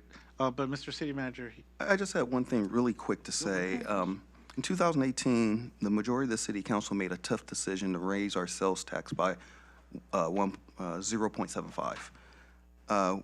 And other cities followed us. Our consultants that we work with regarding our tax studies every quarter, they praise us for setting the bar and setting the tone for other cities to do that. And they say Hawthorne was one of the smartest cities to take advantage of that in 2018. I challenge this council to make the tough decisions and do the same thing as we did in 2018. Thank you to the chair. Great item to be brought to us, especially knowing the timeline that we're working with. I would be curious to know, and I guess it's neither here or there, considering that we're a city and we're a business at that, and our business needs to, elevate to assure that we're funded in all areas of our departments and assuring that infrastructure and everything else that comes from any types of monies that we receive, whether it's, building permits and all this other stuff, right? Because ultimately it just goes back to the city. That our hotels are somewhat okay with it. And the reason I say this is because we for so long have worked very well with our hotels. This includes, over on, what is it, airport, I mean, yeah, not just Imperial, but I'm talking over where Unify Credit Union's at, all those other hotels over there. That we've been like pretty steady with regards to the TOT. When I mean by steady, we've talked about the 12%. We've talked about, I think it was like 15%, something like this. We are growing in times with not just the services that we're making, providing to our constituents, but more importantly, we've got great capital projects that we've managed to get through, and kudos to everyone on those efforts. I just want to make sure that we're not bouncing around, with all respect, Mayor, with regards to what's being proposed, because that just loses the confidence with regards to what we're trying to do here and how we're trying to help secure for our future, right? So I would be okay with the 17%. However, how long would this be included for in a proposition on the ballot, right? Are we going to have for a period of time? Are we just going to say, because in 5 years from now, we might want to increase it, do another ballot initiative? Or I want to make sure that our language on the ballot is of such that we are securing an effort here with regards to not just making revenue, but that makes sense to the businesses and to those that are ultimately going to vote on, on this item. So, absolutely. To answer that question lightly, that when we write the ballot, we're going to narrate what the money and the revenue is going to go back to. Public safety being one, parks being second, infrastructure being third. We will take direction when we bring the item here for council approval, but that's what we're thinking. And, other cities in the region are struggling balancing their budget. We had item 11 on our city council agenda, which we have a balanced budget. And I think the leadership here, as I mentioned, 2018, the majority of the council was here. With your leadership, I'm very confident that we can move forward with this initiative, and we can, as Councilwoman Kendra Manning said, we can make sure in the next 10 years that we're financially sound to move forward. Okay. And Take a vote. Okay, please vote. 17%. The voting reflects Mayor and Council voting yes. Okay, thank you, ma'am. Quick question. I know we already voted on this, Mr. City Attorney. This is just a step above, but there's no period of time. We're moving forward, right? Well, yeah, no, we've already been working with the city manager in anticipation. We already have a rough outline of an ordinance and a resolution, and we anticipate bringing it before the council, either at the next council meeting. I know, yeah, but we're gonna go 17%, it'll stay there? Oh, it'll be, Yeah. it'll be permanent. Permanent, okay, good. Maybe just start January 1st to pass. Right. Yeah, thank you. Yeah, nothing else on that? All right, item 35, parking solutions to increase residential parking in the city. Okay. I'm waving a magic wand. No, I'd like to make a suggestion based on what I see like in my neighborhood, and also some recommendation that I got from some of the residents in the neighborhood is for us to actually look into being able, for like single-family residents, the owner to be able to park at the end of their driveway. And I'm looking at this because it would allow, like in my neighborhood, we end up walking around the block, down the street, all the way across the street to try to find parking at times because parking is so bad. Whereas there are several residential homes on my street, in addition to apartment complexes, but it wouldn't apply to them. But for the resident, is he shaking his head already? Oh my gosh. Okay. So, at least it would, add to the ability to park. So you're not in an unsafe neighborhood trying to walk home in the middle of the night from work or whatever and have a long way to walk. What I'm bringing it for discussion, and I'm not saying we have to make a decision on that tonight. What I'm asking for is we can discuss it and then maybe include it in our study. Let someone else tell us the feasibility and how to get it done so that it's an option. I mean, real estate is real estate, and if we can use it, we might as well use it so that it benefits the residents. So I'm just opening it up for discussion. Thank you. Comment, and yeah, what I was shaking my head was like, yeah, absolutely not in front of the apartment buildings. That's what I meant. So I was agreeing with you. And, but I think aren't there laws rules that already allow us to, if it's your house, for you to park in your driveway? Is there somebody who could address that? I don't think so. Aren't there already existing rules, Chief? Is this your realm on the parking? I guess. No, I think it would. I can help with that, if you don't mind. I mean. Sorry, Mr. City Manager, I forgot. can help with that. Sorry. But Akbar Lane, if you want them to Chief, speak, just they go. can. I mean, City Manager, just go But ahead. your question is, do we allow parking blocking the driveway or on the street? That's where I want to. Blocking the driveway is what you meant, right? It would be on the street, not on the sidewalk. It would be just like parking along with all the rest of the cars in the same direction with the rest of the cars, but in front of your own driveway. It's already allowed, isn't it? No. If it's your house? No, our ordinance does not allow that currently, and I think the discussion action item is Mayor Pro Temp is asking for City Council to consider changing that ordinance. And if I can speak for you, Mayor Pro Temp, Yes. she's asking to add this to our parking study to see the feasibility if it will work in our community. Feasibility and enforceability, making sure that the person is. Right, so we would have to study it, and I think that's the recommendation that Yes. is going to come back during directives. I'm open. Through the chair, but that would be only allowed for the resident live in that Yes.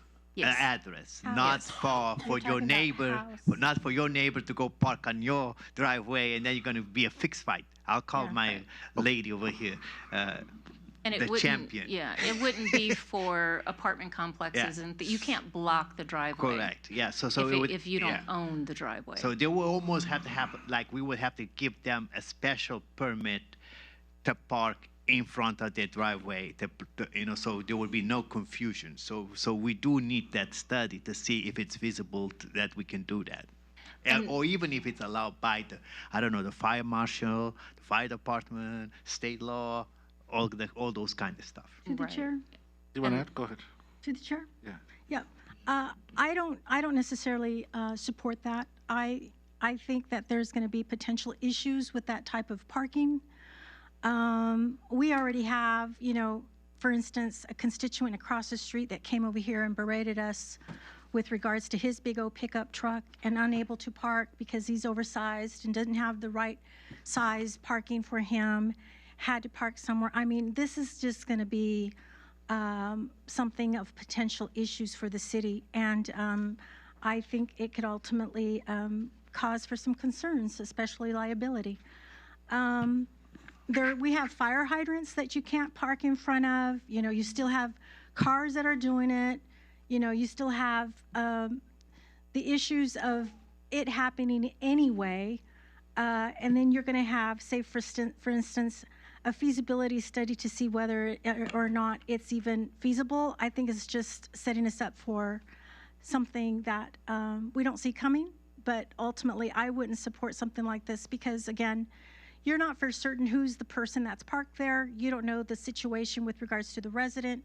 You're going to open yourselves to a Pandora's box and potential liability. And I think for the safety of our community and for the understanding of our public safety personnel that goes out and does enforcement, they have to be,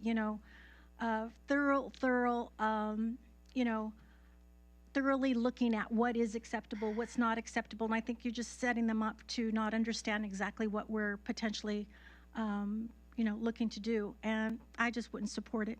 Okay, so on this one, that's the whole I mean, respectfully, I don't want to sound like sarcastic here, but I mean, what you just said is not the feasibility study. It's like we're already saying that it's not going to work out.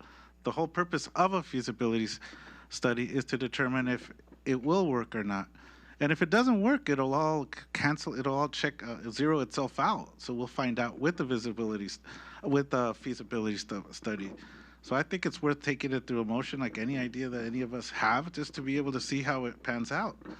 And then if everything you say is true, comes out, it'll come out in the feasibility. We're not going to have our staff that's going to study this and set us up for failure and set up our code enforcement to do something that's going to be fruitless and, just drive them nuts and get us in trouble. So I think I hope you could reconsider it, and I would like to see how it turns out. So is that a directive or can? You I'd can make like- a motion under discussion items properly agendized. Okay, I'd like to make a motion that we include this in our parking study.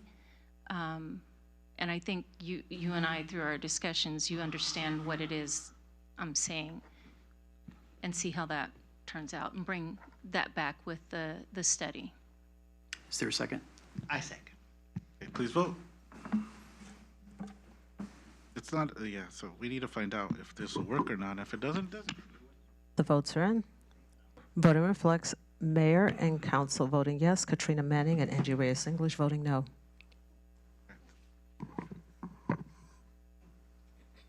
Elected officials reports. Ms. City Clerk. I have really nothing to report. I just want to say thanks to everyone who came and stayed. It was a wonderful evening. I was really excited to see our lovely boxer who, what did she say? She's dangerous in the ring. I like her. She was amazing. I love what she said, and I was inspired by that. I hope you were too, and I hope everybody has a good night. Thank you. Councilman Montero, por favor. So thank you, Mr. Mayor. I'm going to take your 10 minutes, okay, because I have a lot of things to report. Anyway, good evening, everyone. Good evening at home. Thank you for coming. It was a long meeting, long presentations, but I have to say it was a good presentation. So I want to say thank you to all the presenters that show us how the city is moving forward. I was very happy to hear from Sergeant Ken about the FIFA public safety update. So that's good to keep us all up to date. And thank you, Greg, for the summary of the economic activity. That is tremendous. It's good for us to have that to show us how the business in Hawthorne is thriving or is having some hiccups. But we definitely on the right track. So we hope that this city is moving forward in the right direction. So thank you, Vaughn, for all your leadership. So I have to say that this morning it was a great. We participated in 2 events. It was great. One was the ribbon cutter at the Holly Park, and I don't want to call it the bathroom renovation, but I'm going to call it the facility renovation.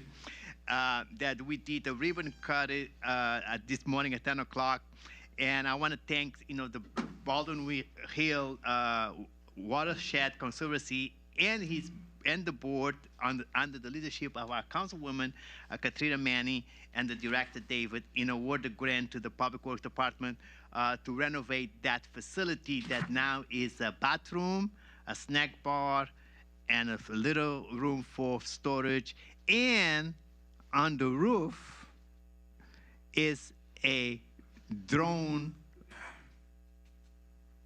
launching pad, right? So that means that drone can fly from up Hawthorne PD, goes over there and land there, and then surveilling all the park on towards the Holly Park, towards the Target, the 120, and go back and recharge and come back. So it's a great facility that we just did the renovation and the ribbon cutting this morning. So thank you, staff. Thank you, Vaughn. Thank you, Ms. Manny, for your leadership at the Baldwin Hill share to bring us that, I believe was close to $800,000. So thank you for that. And, oh my God, the most beautiful mural that was designed in this city right now is at the Vermona. It's Avenue or Street? Vermona. Okay, so if you go like for example, Ramona Avenue on Imperial, on the other side is Vermona. So at the end of that street, there used to be these ugly fence that we have homeless, transients, barring the neighbors, even do some ugly stuff there. So thanks to Vaughn's leadership and the whole staff, came up with this idea to build a wall, and now they create the FIFA World Cup, Los Angeles 2026 FIFA World Cup that has this beautiful, beautiful piece of art done by the Imperial designer, and Aaron and his son was there this morning, and we did a tremendous job. So I have to say, thank you, and kudos for the Empire designer, Ari and his son, and for us, for Vaughn to come up with a solution to stop the homeless from jumping from 105 to our city by building that wall and the mural, because that area there is 105 and belongs to the Caltrans and LA County. It was not even Hawthorne. So thank you for that. It was a beautiful. And please go there, take a picture, put it on social media because it's beautiful. I have to give you an update because yesterday I got an update from the Metro about the 105 freeway. The first phase is 60% complete. That is go from the 405 to 110 freeway. The sound wall and bridges has been repaired and is in processing, especially they're building the sound walls along the Holly Park from Inglewood all the way to the part of Hawthorne. And that is only 60%. That's the first phase, right? Because then they're going to continue from 110 to all the way to 605 freeway. But just be aware that the freeway is going to be shut down on 2 weekends, July 18 and July 26. More notice will come to the residents of this area that the 405 freeway is going to complete shut down because they have to do some central lane mark and change and sign. So the 2 weekend, again, July 18 and the 26th, and they're going to be sending more notice, but the freeway, the 105 freeway, is going to be completely shut down from Sepulveda all the way to 110 freeway. Okay? So just be aware of that.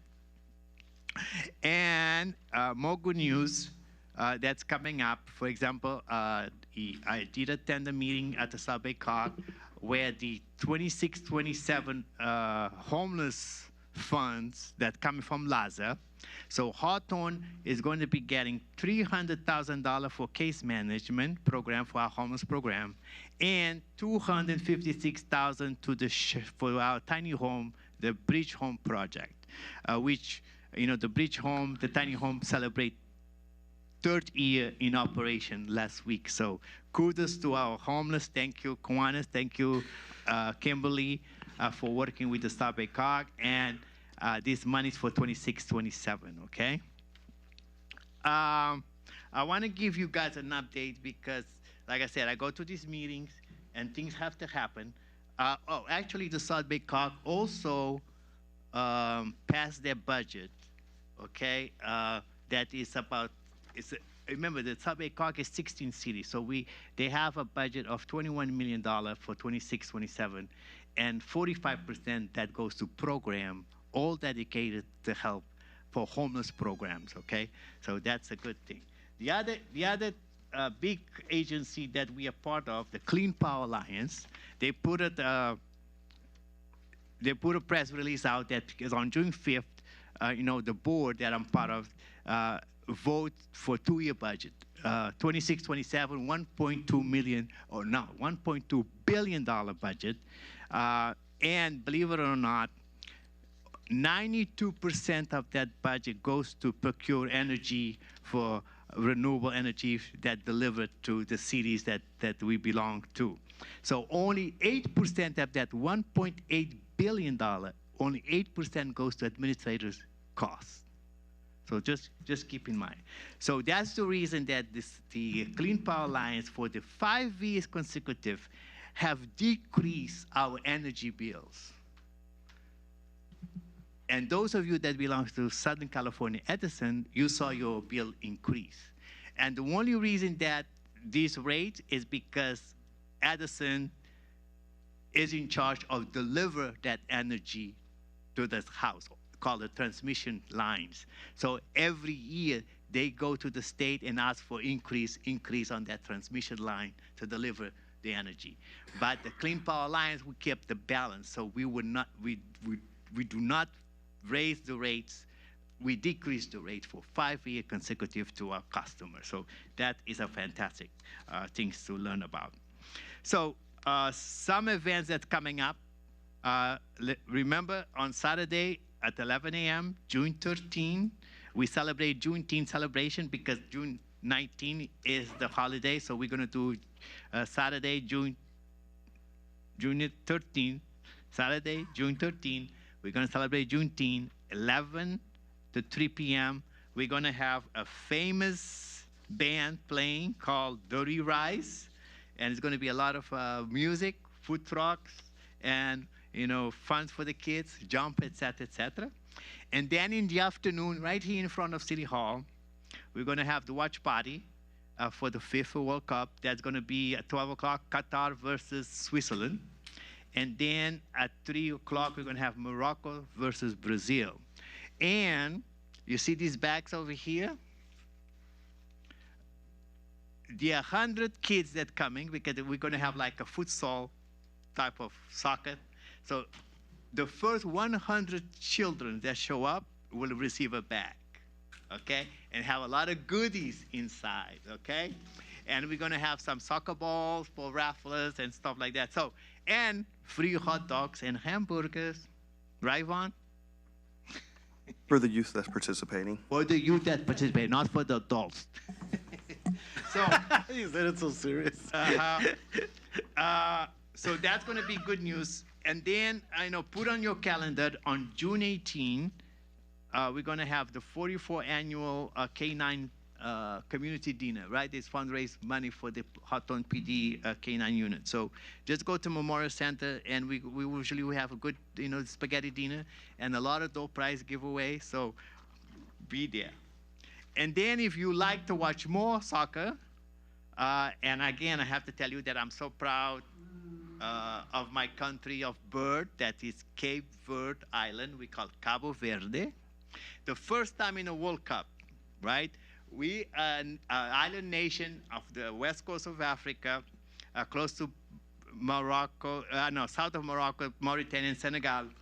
So the first time they come for the World Cup, and we only 500,000 people for the 10 islands.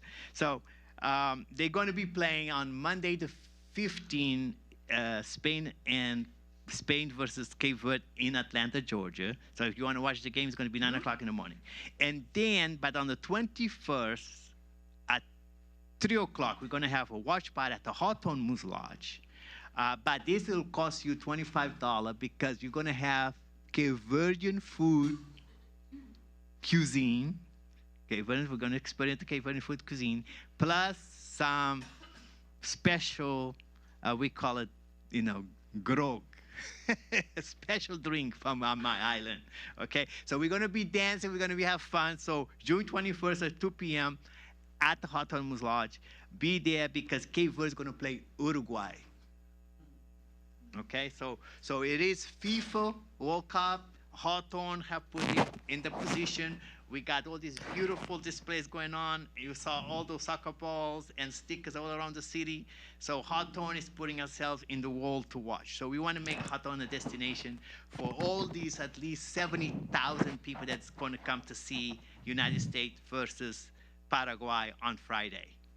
Okay, so hello. I know my time is up. Thank you, sir. But I have a directive, okay? Yeah, it's coming. Thank you. Have a good night. Right. Councilwoman Reyes English, please. Thank you, Mayor. I don't really have a lot. However, I will not be here on the 22nd. Okay. Okay, thank you. Thank you, ma'am. Councilwoman Katrina Manning, please. Thank you. God, I'm so tired. That's where I'm at. All right. I'm going to be very short and sweet as well. I just want to say, after he took up all the time, right? I just want to say I really, truly appreciate all the people that came before us tonight with their presentations. Thank you. Congratulations on the people that were appointed to the commissions. Congratulations. I really, truly enjoyed the young lady who let us hold her belts, Irene Diaz, right? Yeah. That was amazing, and I echo what Dana said. What she said was very inspiring, and to hear her talk about some of the challenges that she had to overcome to be where she is today. It was just beautiful, and it was just really nice to see her show us a little bit of her work. So I really appreciate that. Again, Erica, you did a great job on that survey about the 410. That is so super cool.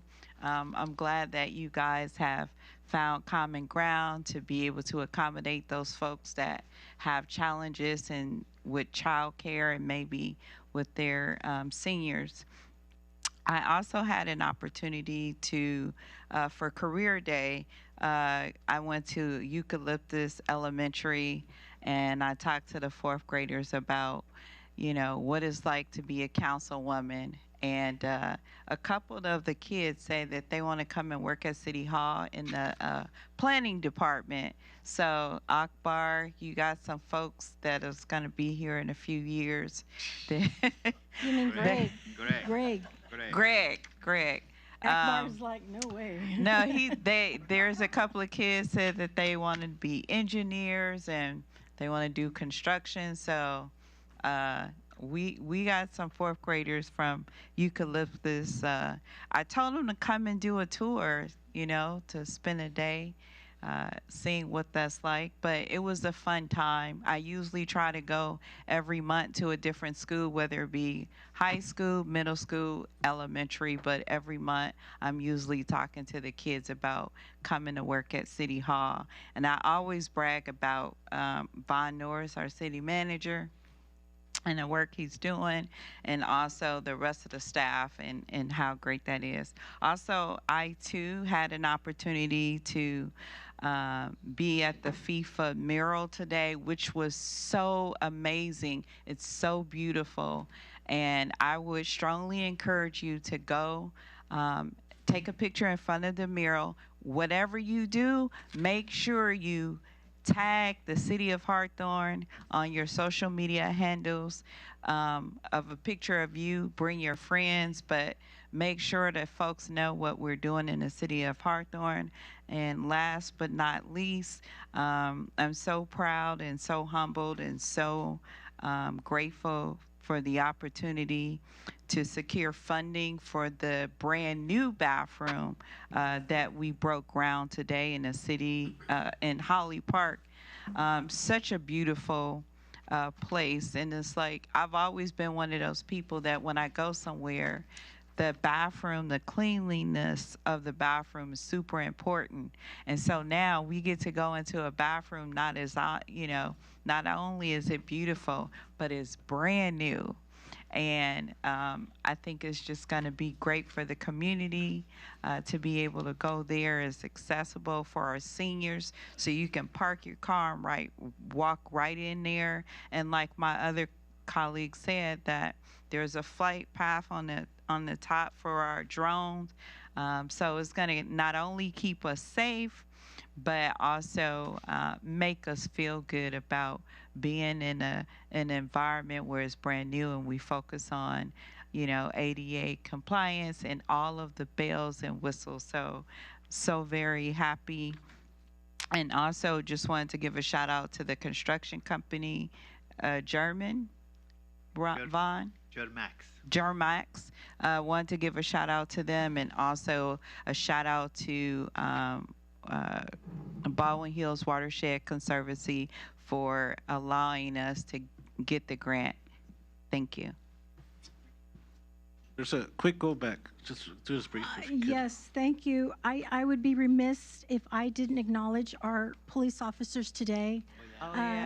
Dr. Nakawaga, thank you so much for bringing all those that were awarded. Instrumental for the saving of lives. That was very important. And I also would be remiss if I didn't include them in my endeavors on Tuesday the 26th. Thank you so much for your help. Thank you so much. Thank you guys for all the presentations this evening. Very informative. And again, to the police, thank you guys for what you do for us. Busy 2 weeks. We had the Hawthorne PD and Fire Recognition Luncheon that the Kiwanis and Rotary Clubs put on for recognizing a police officer and a firefighter for the year.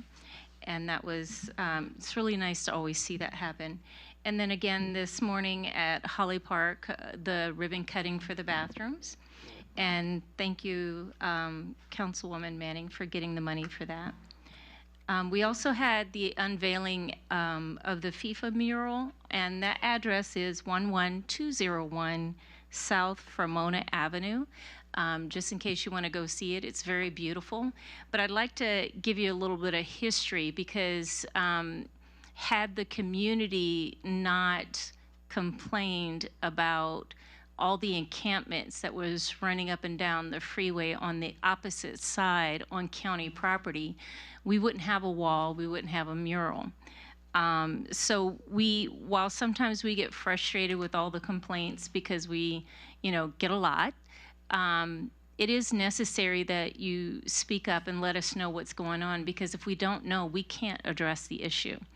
And a lot of times, it's like I said earlier, if you're doing something and it's not working, you probably have the wrong tool. And by that I mean the one individual that was complaining about the encampment that was on the other side of the wall, which she could look off her balcony and see, and they could see her and into her house and everything. Very dangerous, a lot of drugs, a lot of other stuff going on. She had made several complaints, and so she called me frustrated because she's like, I'm complaining to the city and they're not doing anything. And I'm like, wow, that just doesn't sound like us.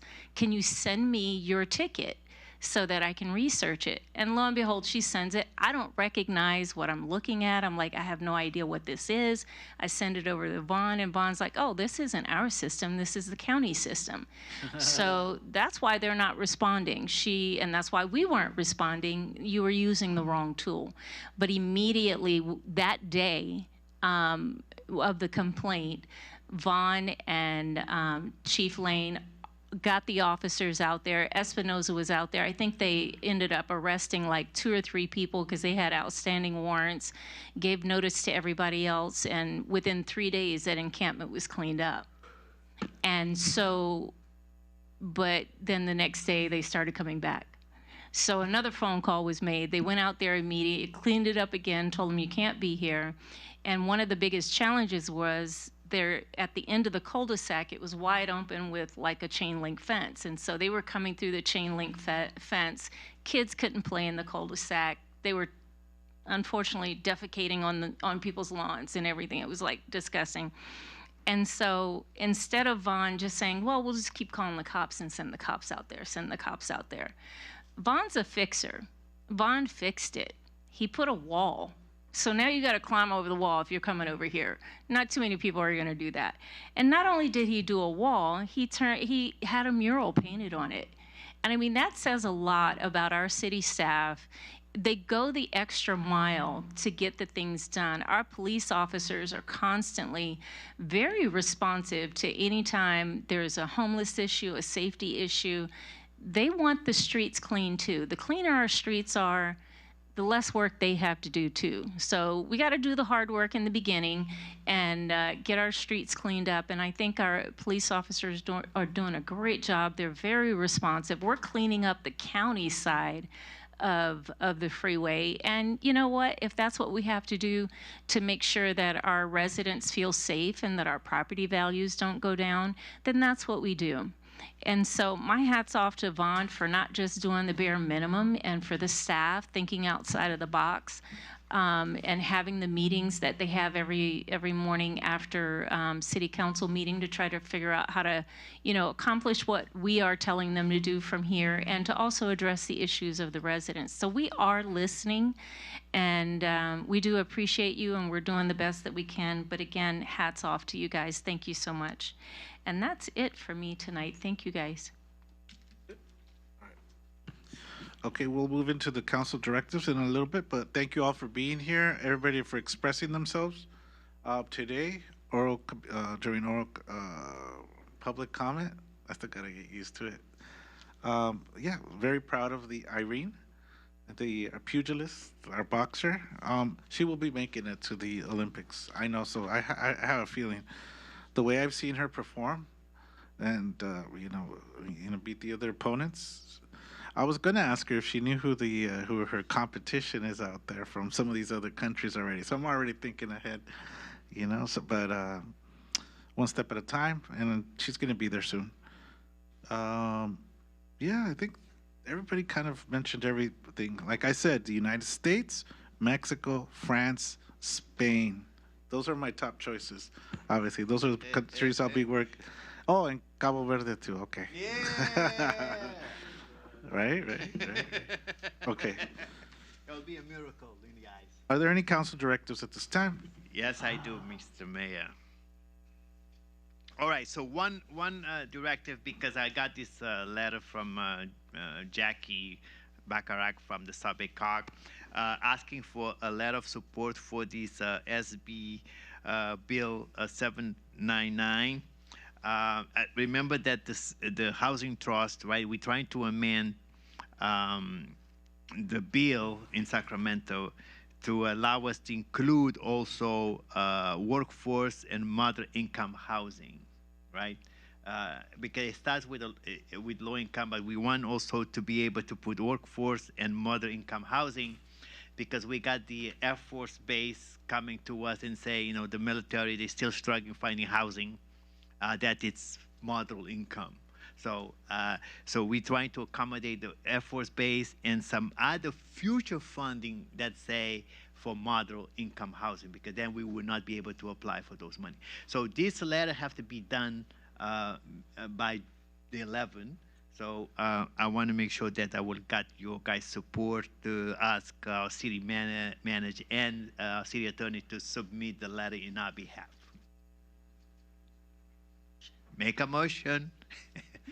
Okay, I made a motion that we send a letter to support the SB 799 to Sacramento, or to Jackie. Then they'll send to Sacramento. Second.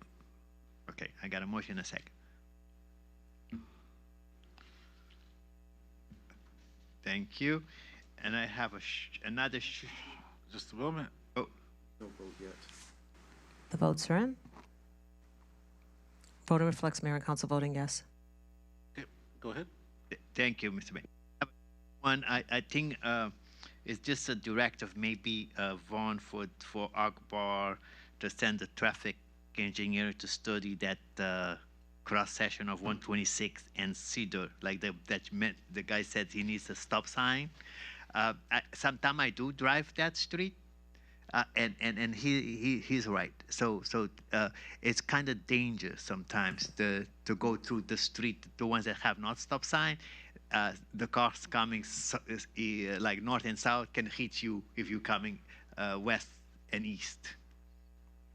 So, Mr. City Attorney, we're going to study it regardless, so I wouldn't take that as a directive. But Yeah. if council wants to vote to move forward with a stop sign, I think that would be the vote.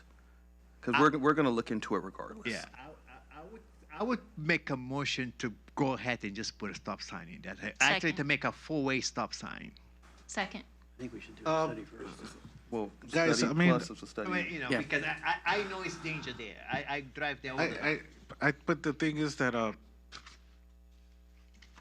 investigate, My recommendation is to go ahead To and go for investigate, the no? study, and then if the study supports what is the directive, then basically authorize the city manager, myself, to move forward with a stop sign. what comes So you don't first, have the to bring cart it or the back. horse type of deal? Right. It would Yeah. be the study first. Because in the past, Mr. Mayor, we would study it and bring a staff report recommending. If Councilman Montero wants to move forward with a vote, I'm saying if we study the item and we, instead of doing a staff report, we just move forward because I have the Yes. vote to move forward. Yeah, I love that idea. Thank you. Repeat that again, sir? So, I know it's late, guys. Everybody's all like, Well, I completely mirror what Mr. Norris just said. Basically, that we would do the study, and if it supports the installation of a stop sign, instead of having to come back with a staff report, basically, there's a motion to go ahead and implement that stop sign now. That'll save staff a lot of time.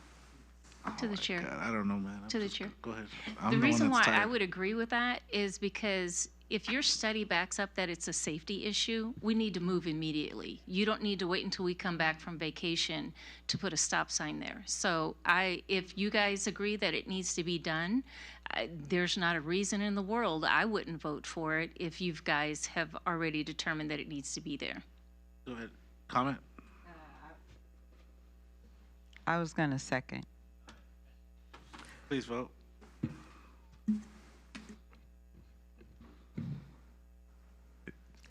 The votes are in. Voting reflects mayor and council voting yes. All right. Oh, thank you, Mr. Mayor, and that will show that we are listening to the constituents. Anybody else? No? Can we go home? Okay. Thank you, folks. If there's nothing further from council members, I think we should close this meeting in memory of those who have passed in the Philippines. That was a really mean earthquake. So if we could have a moment of silence for those individuals who passed. And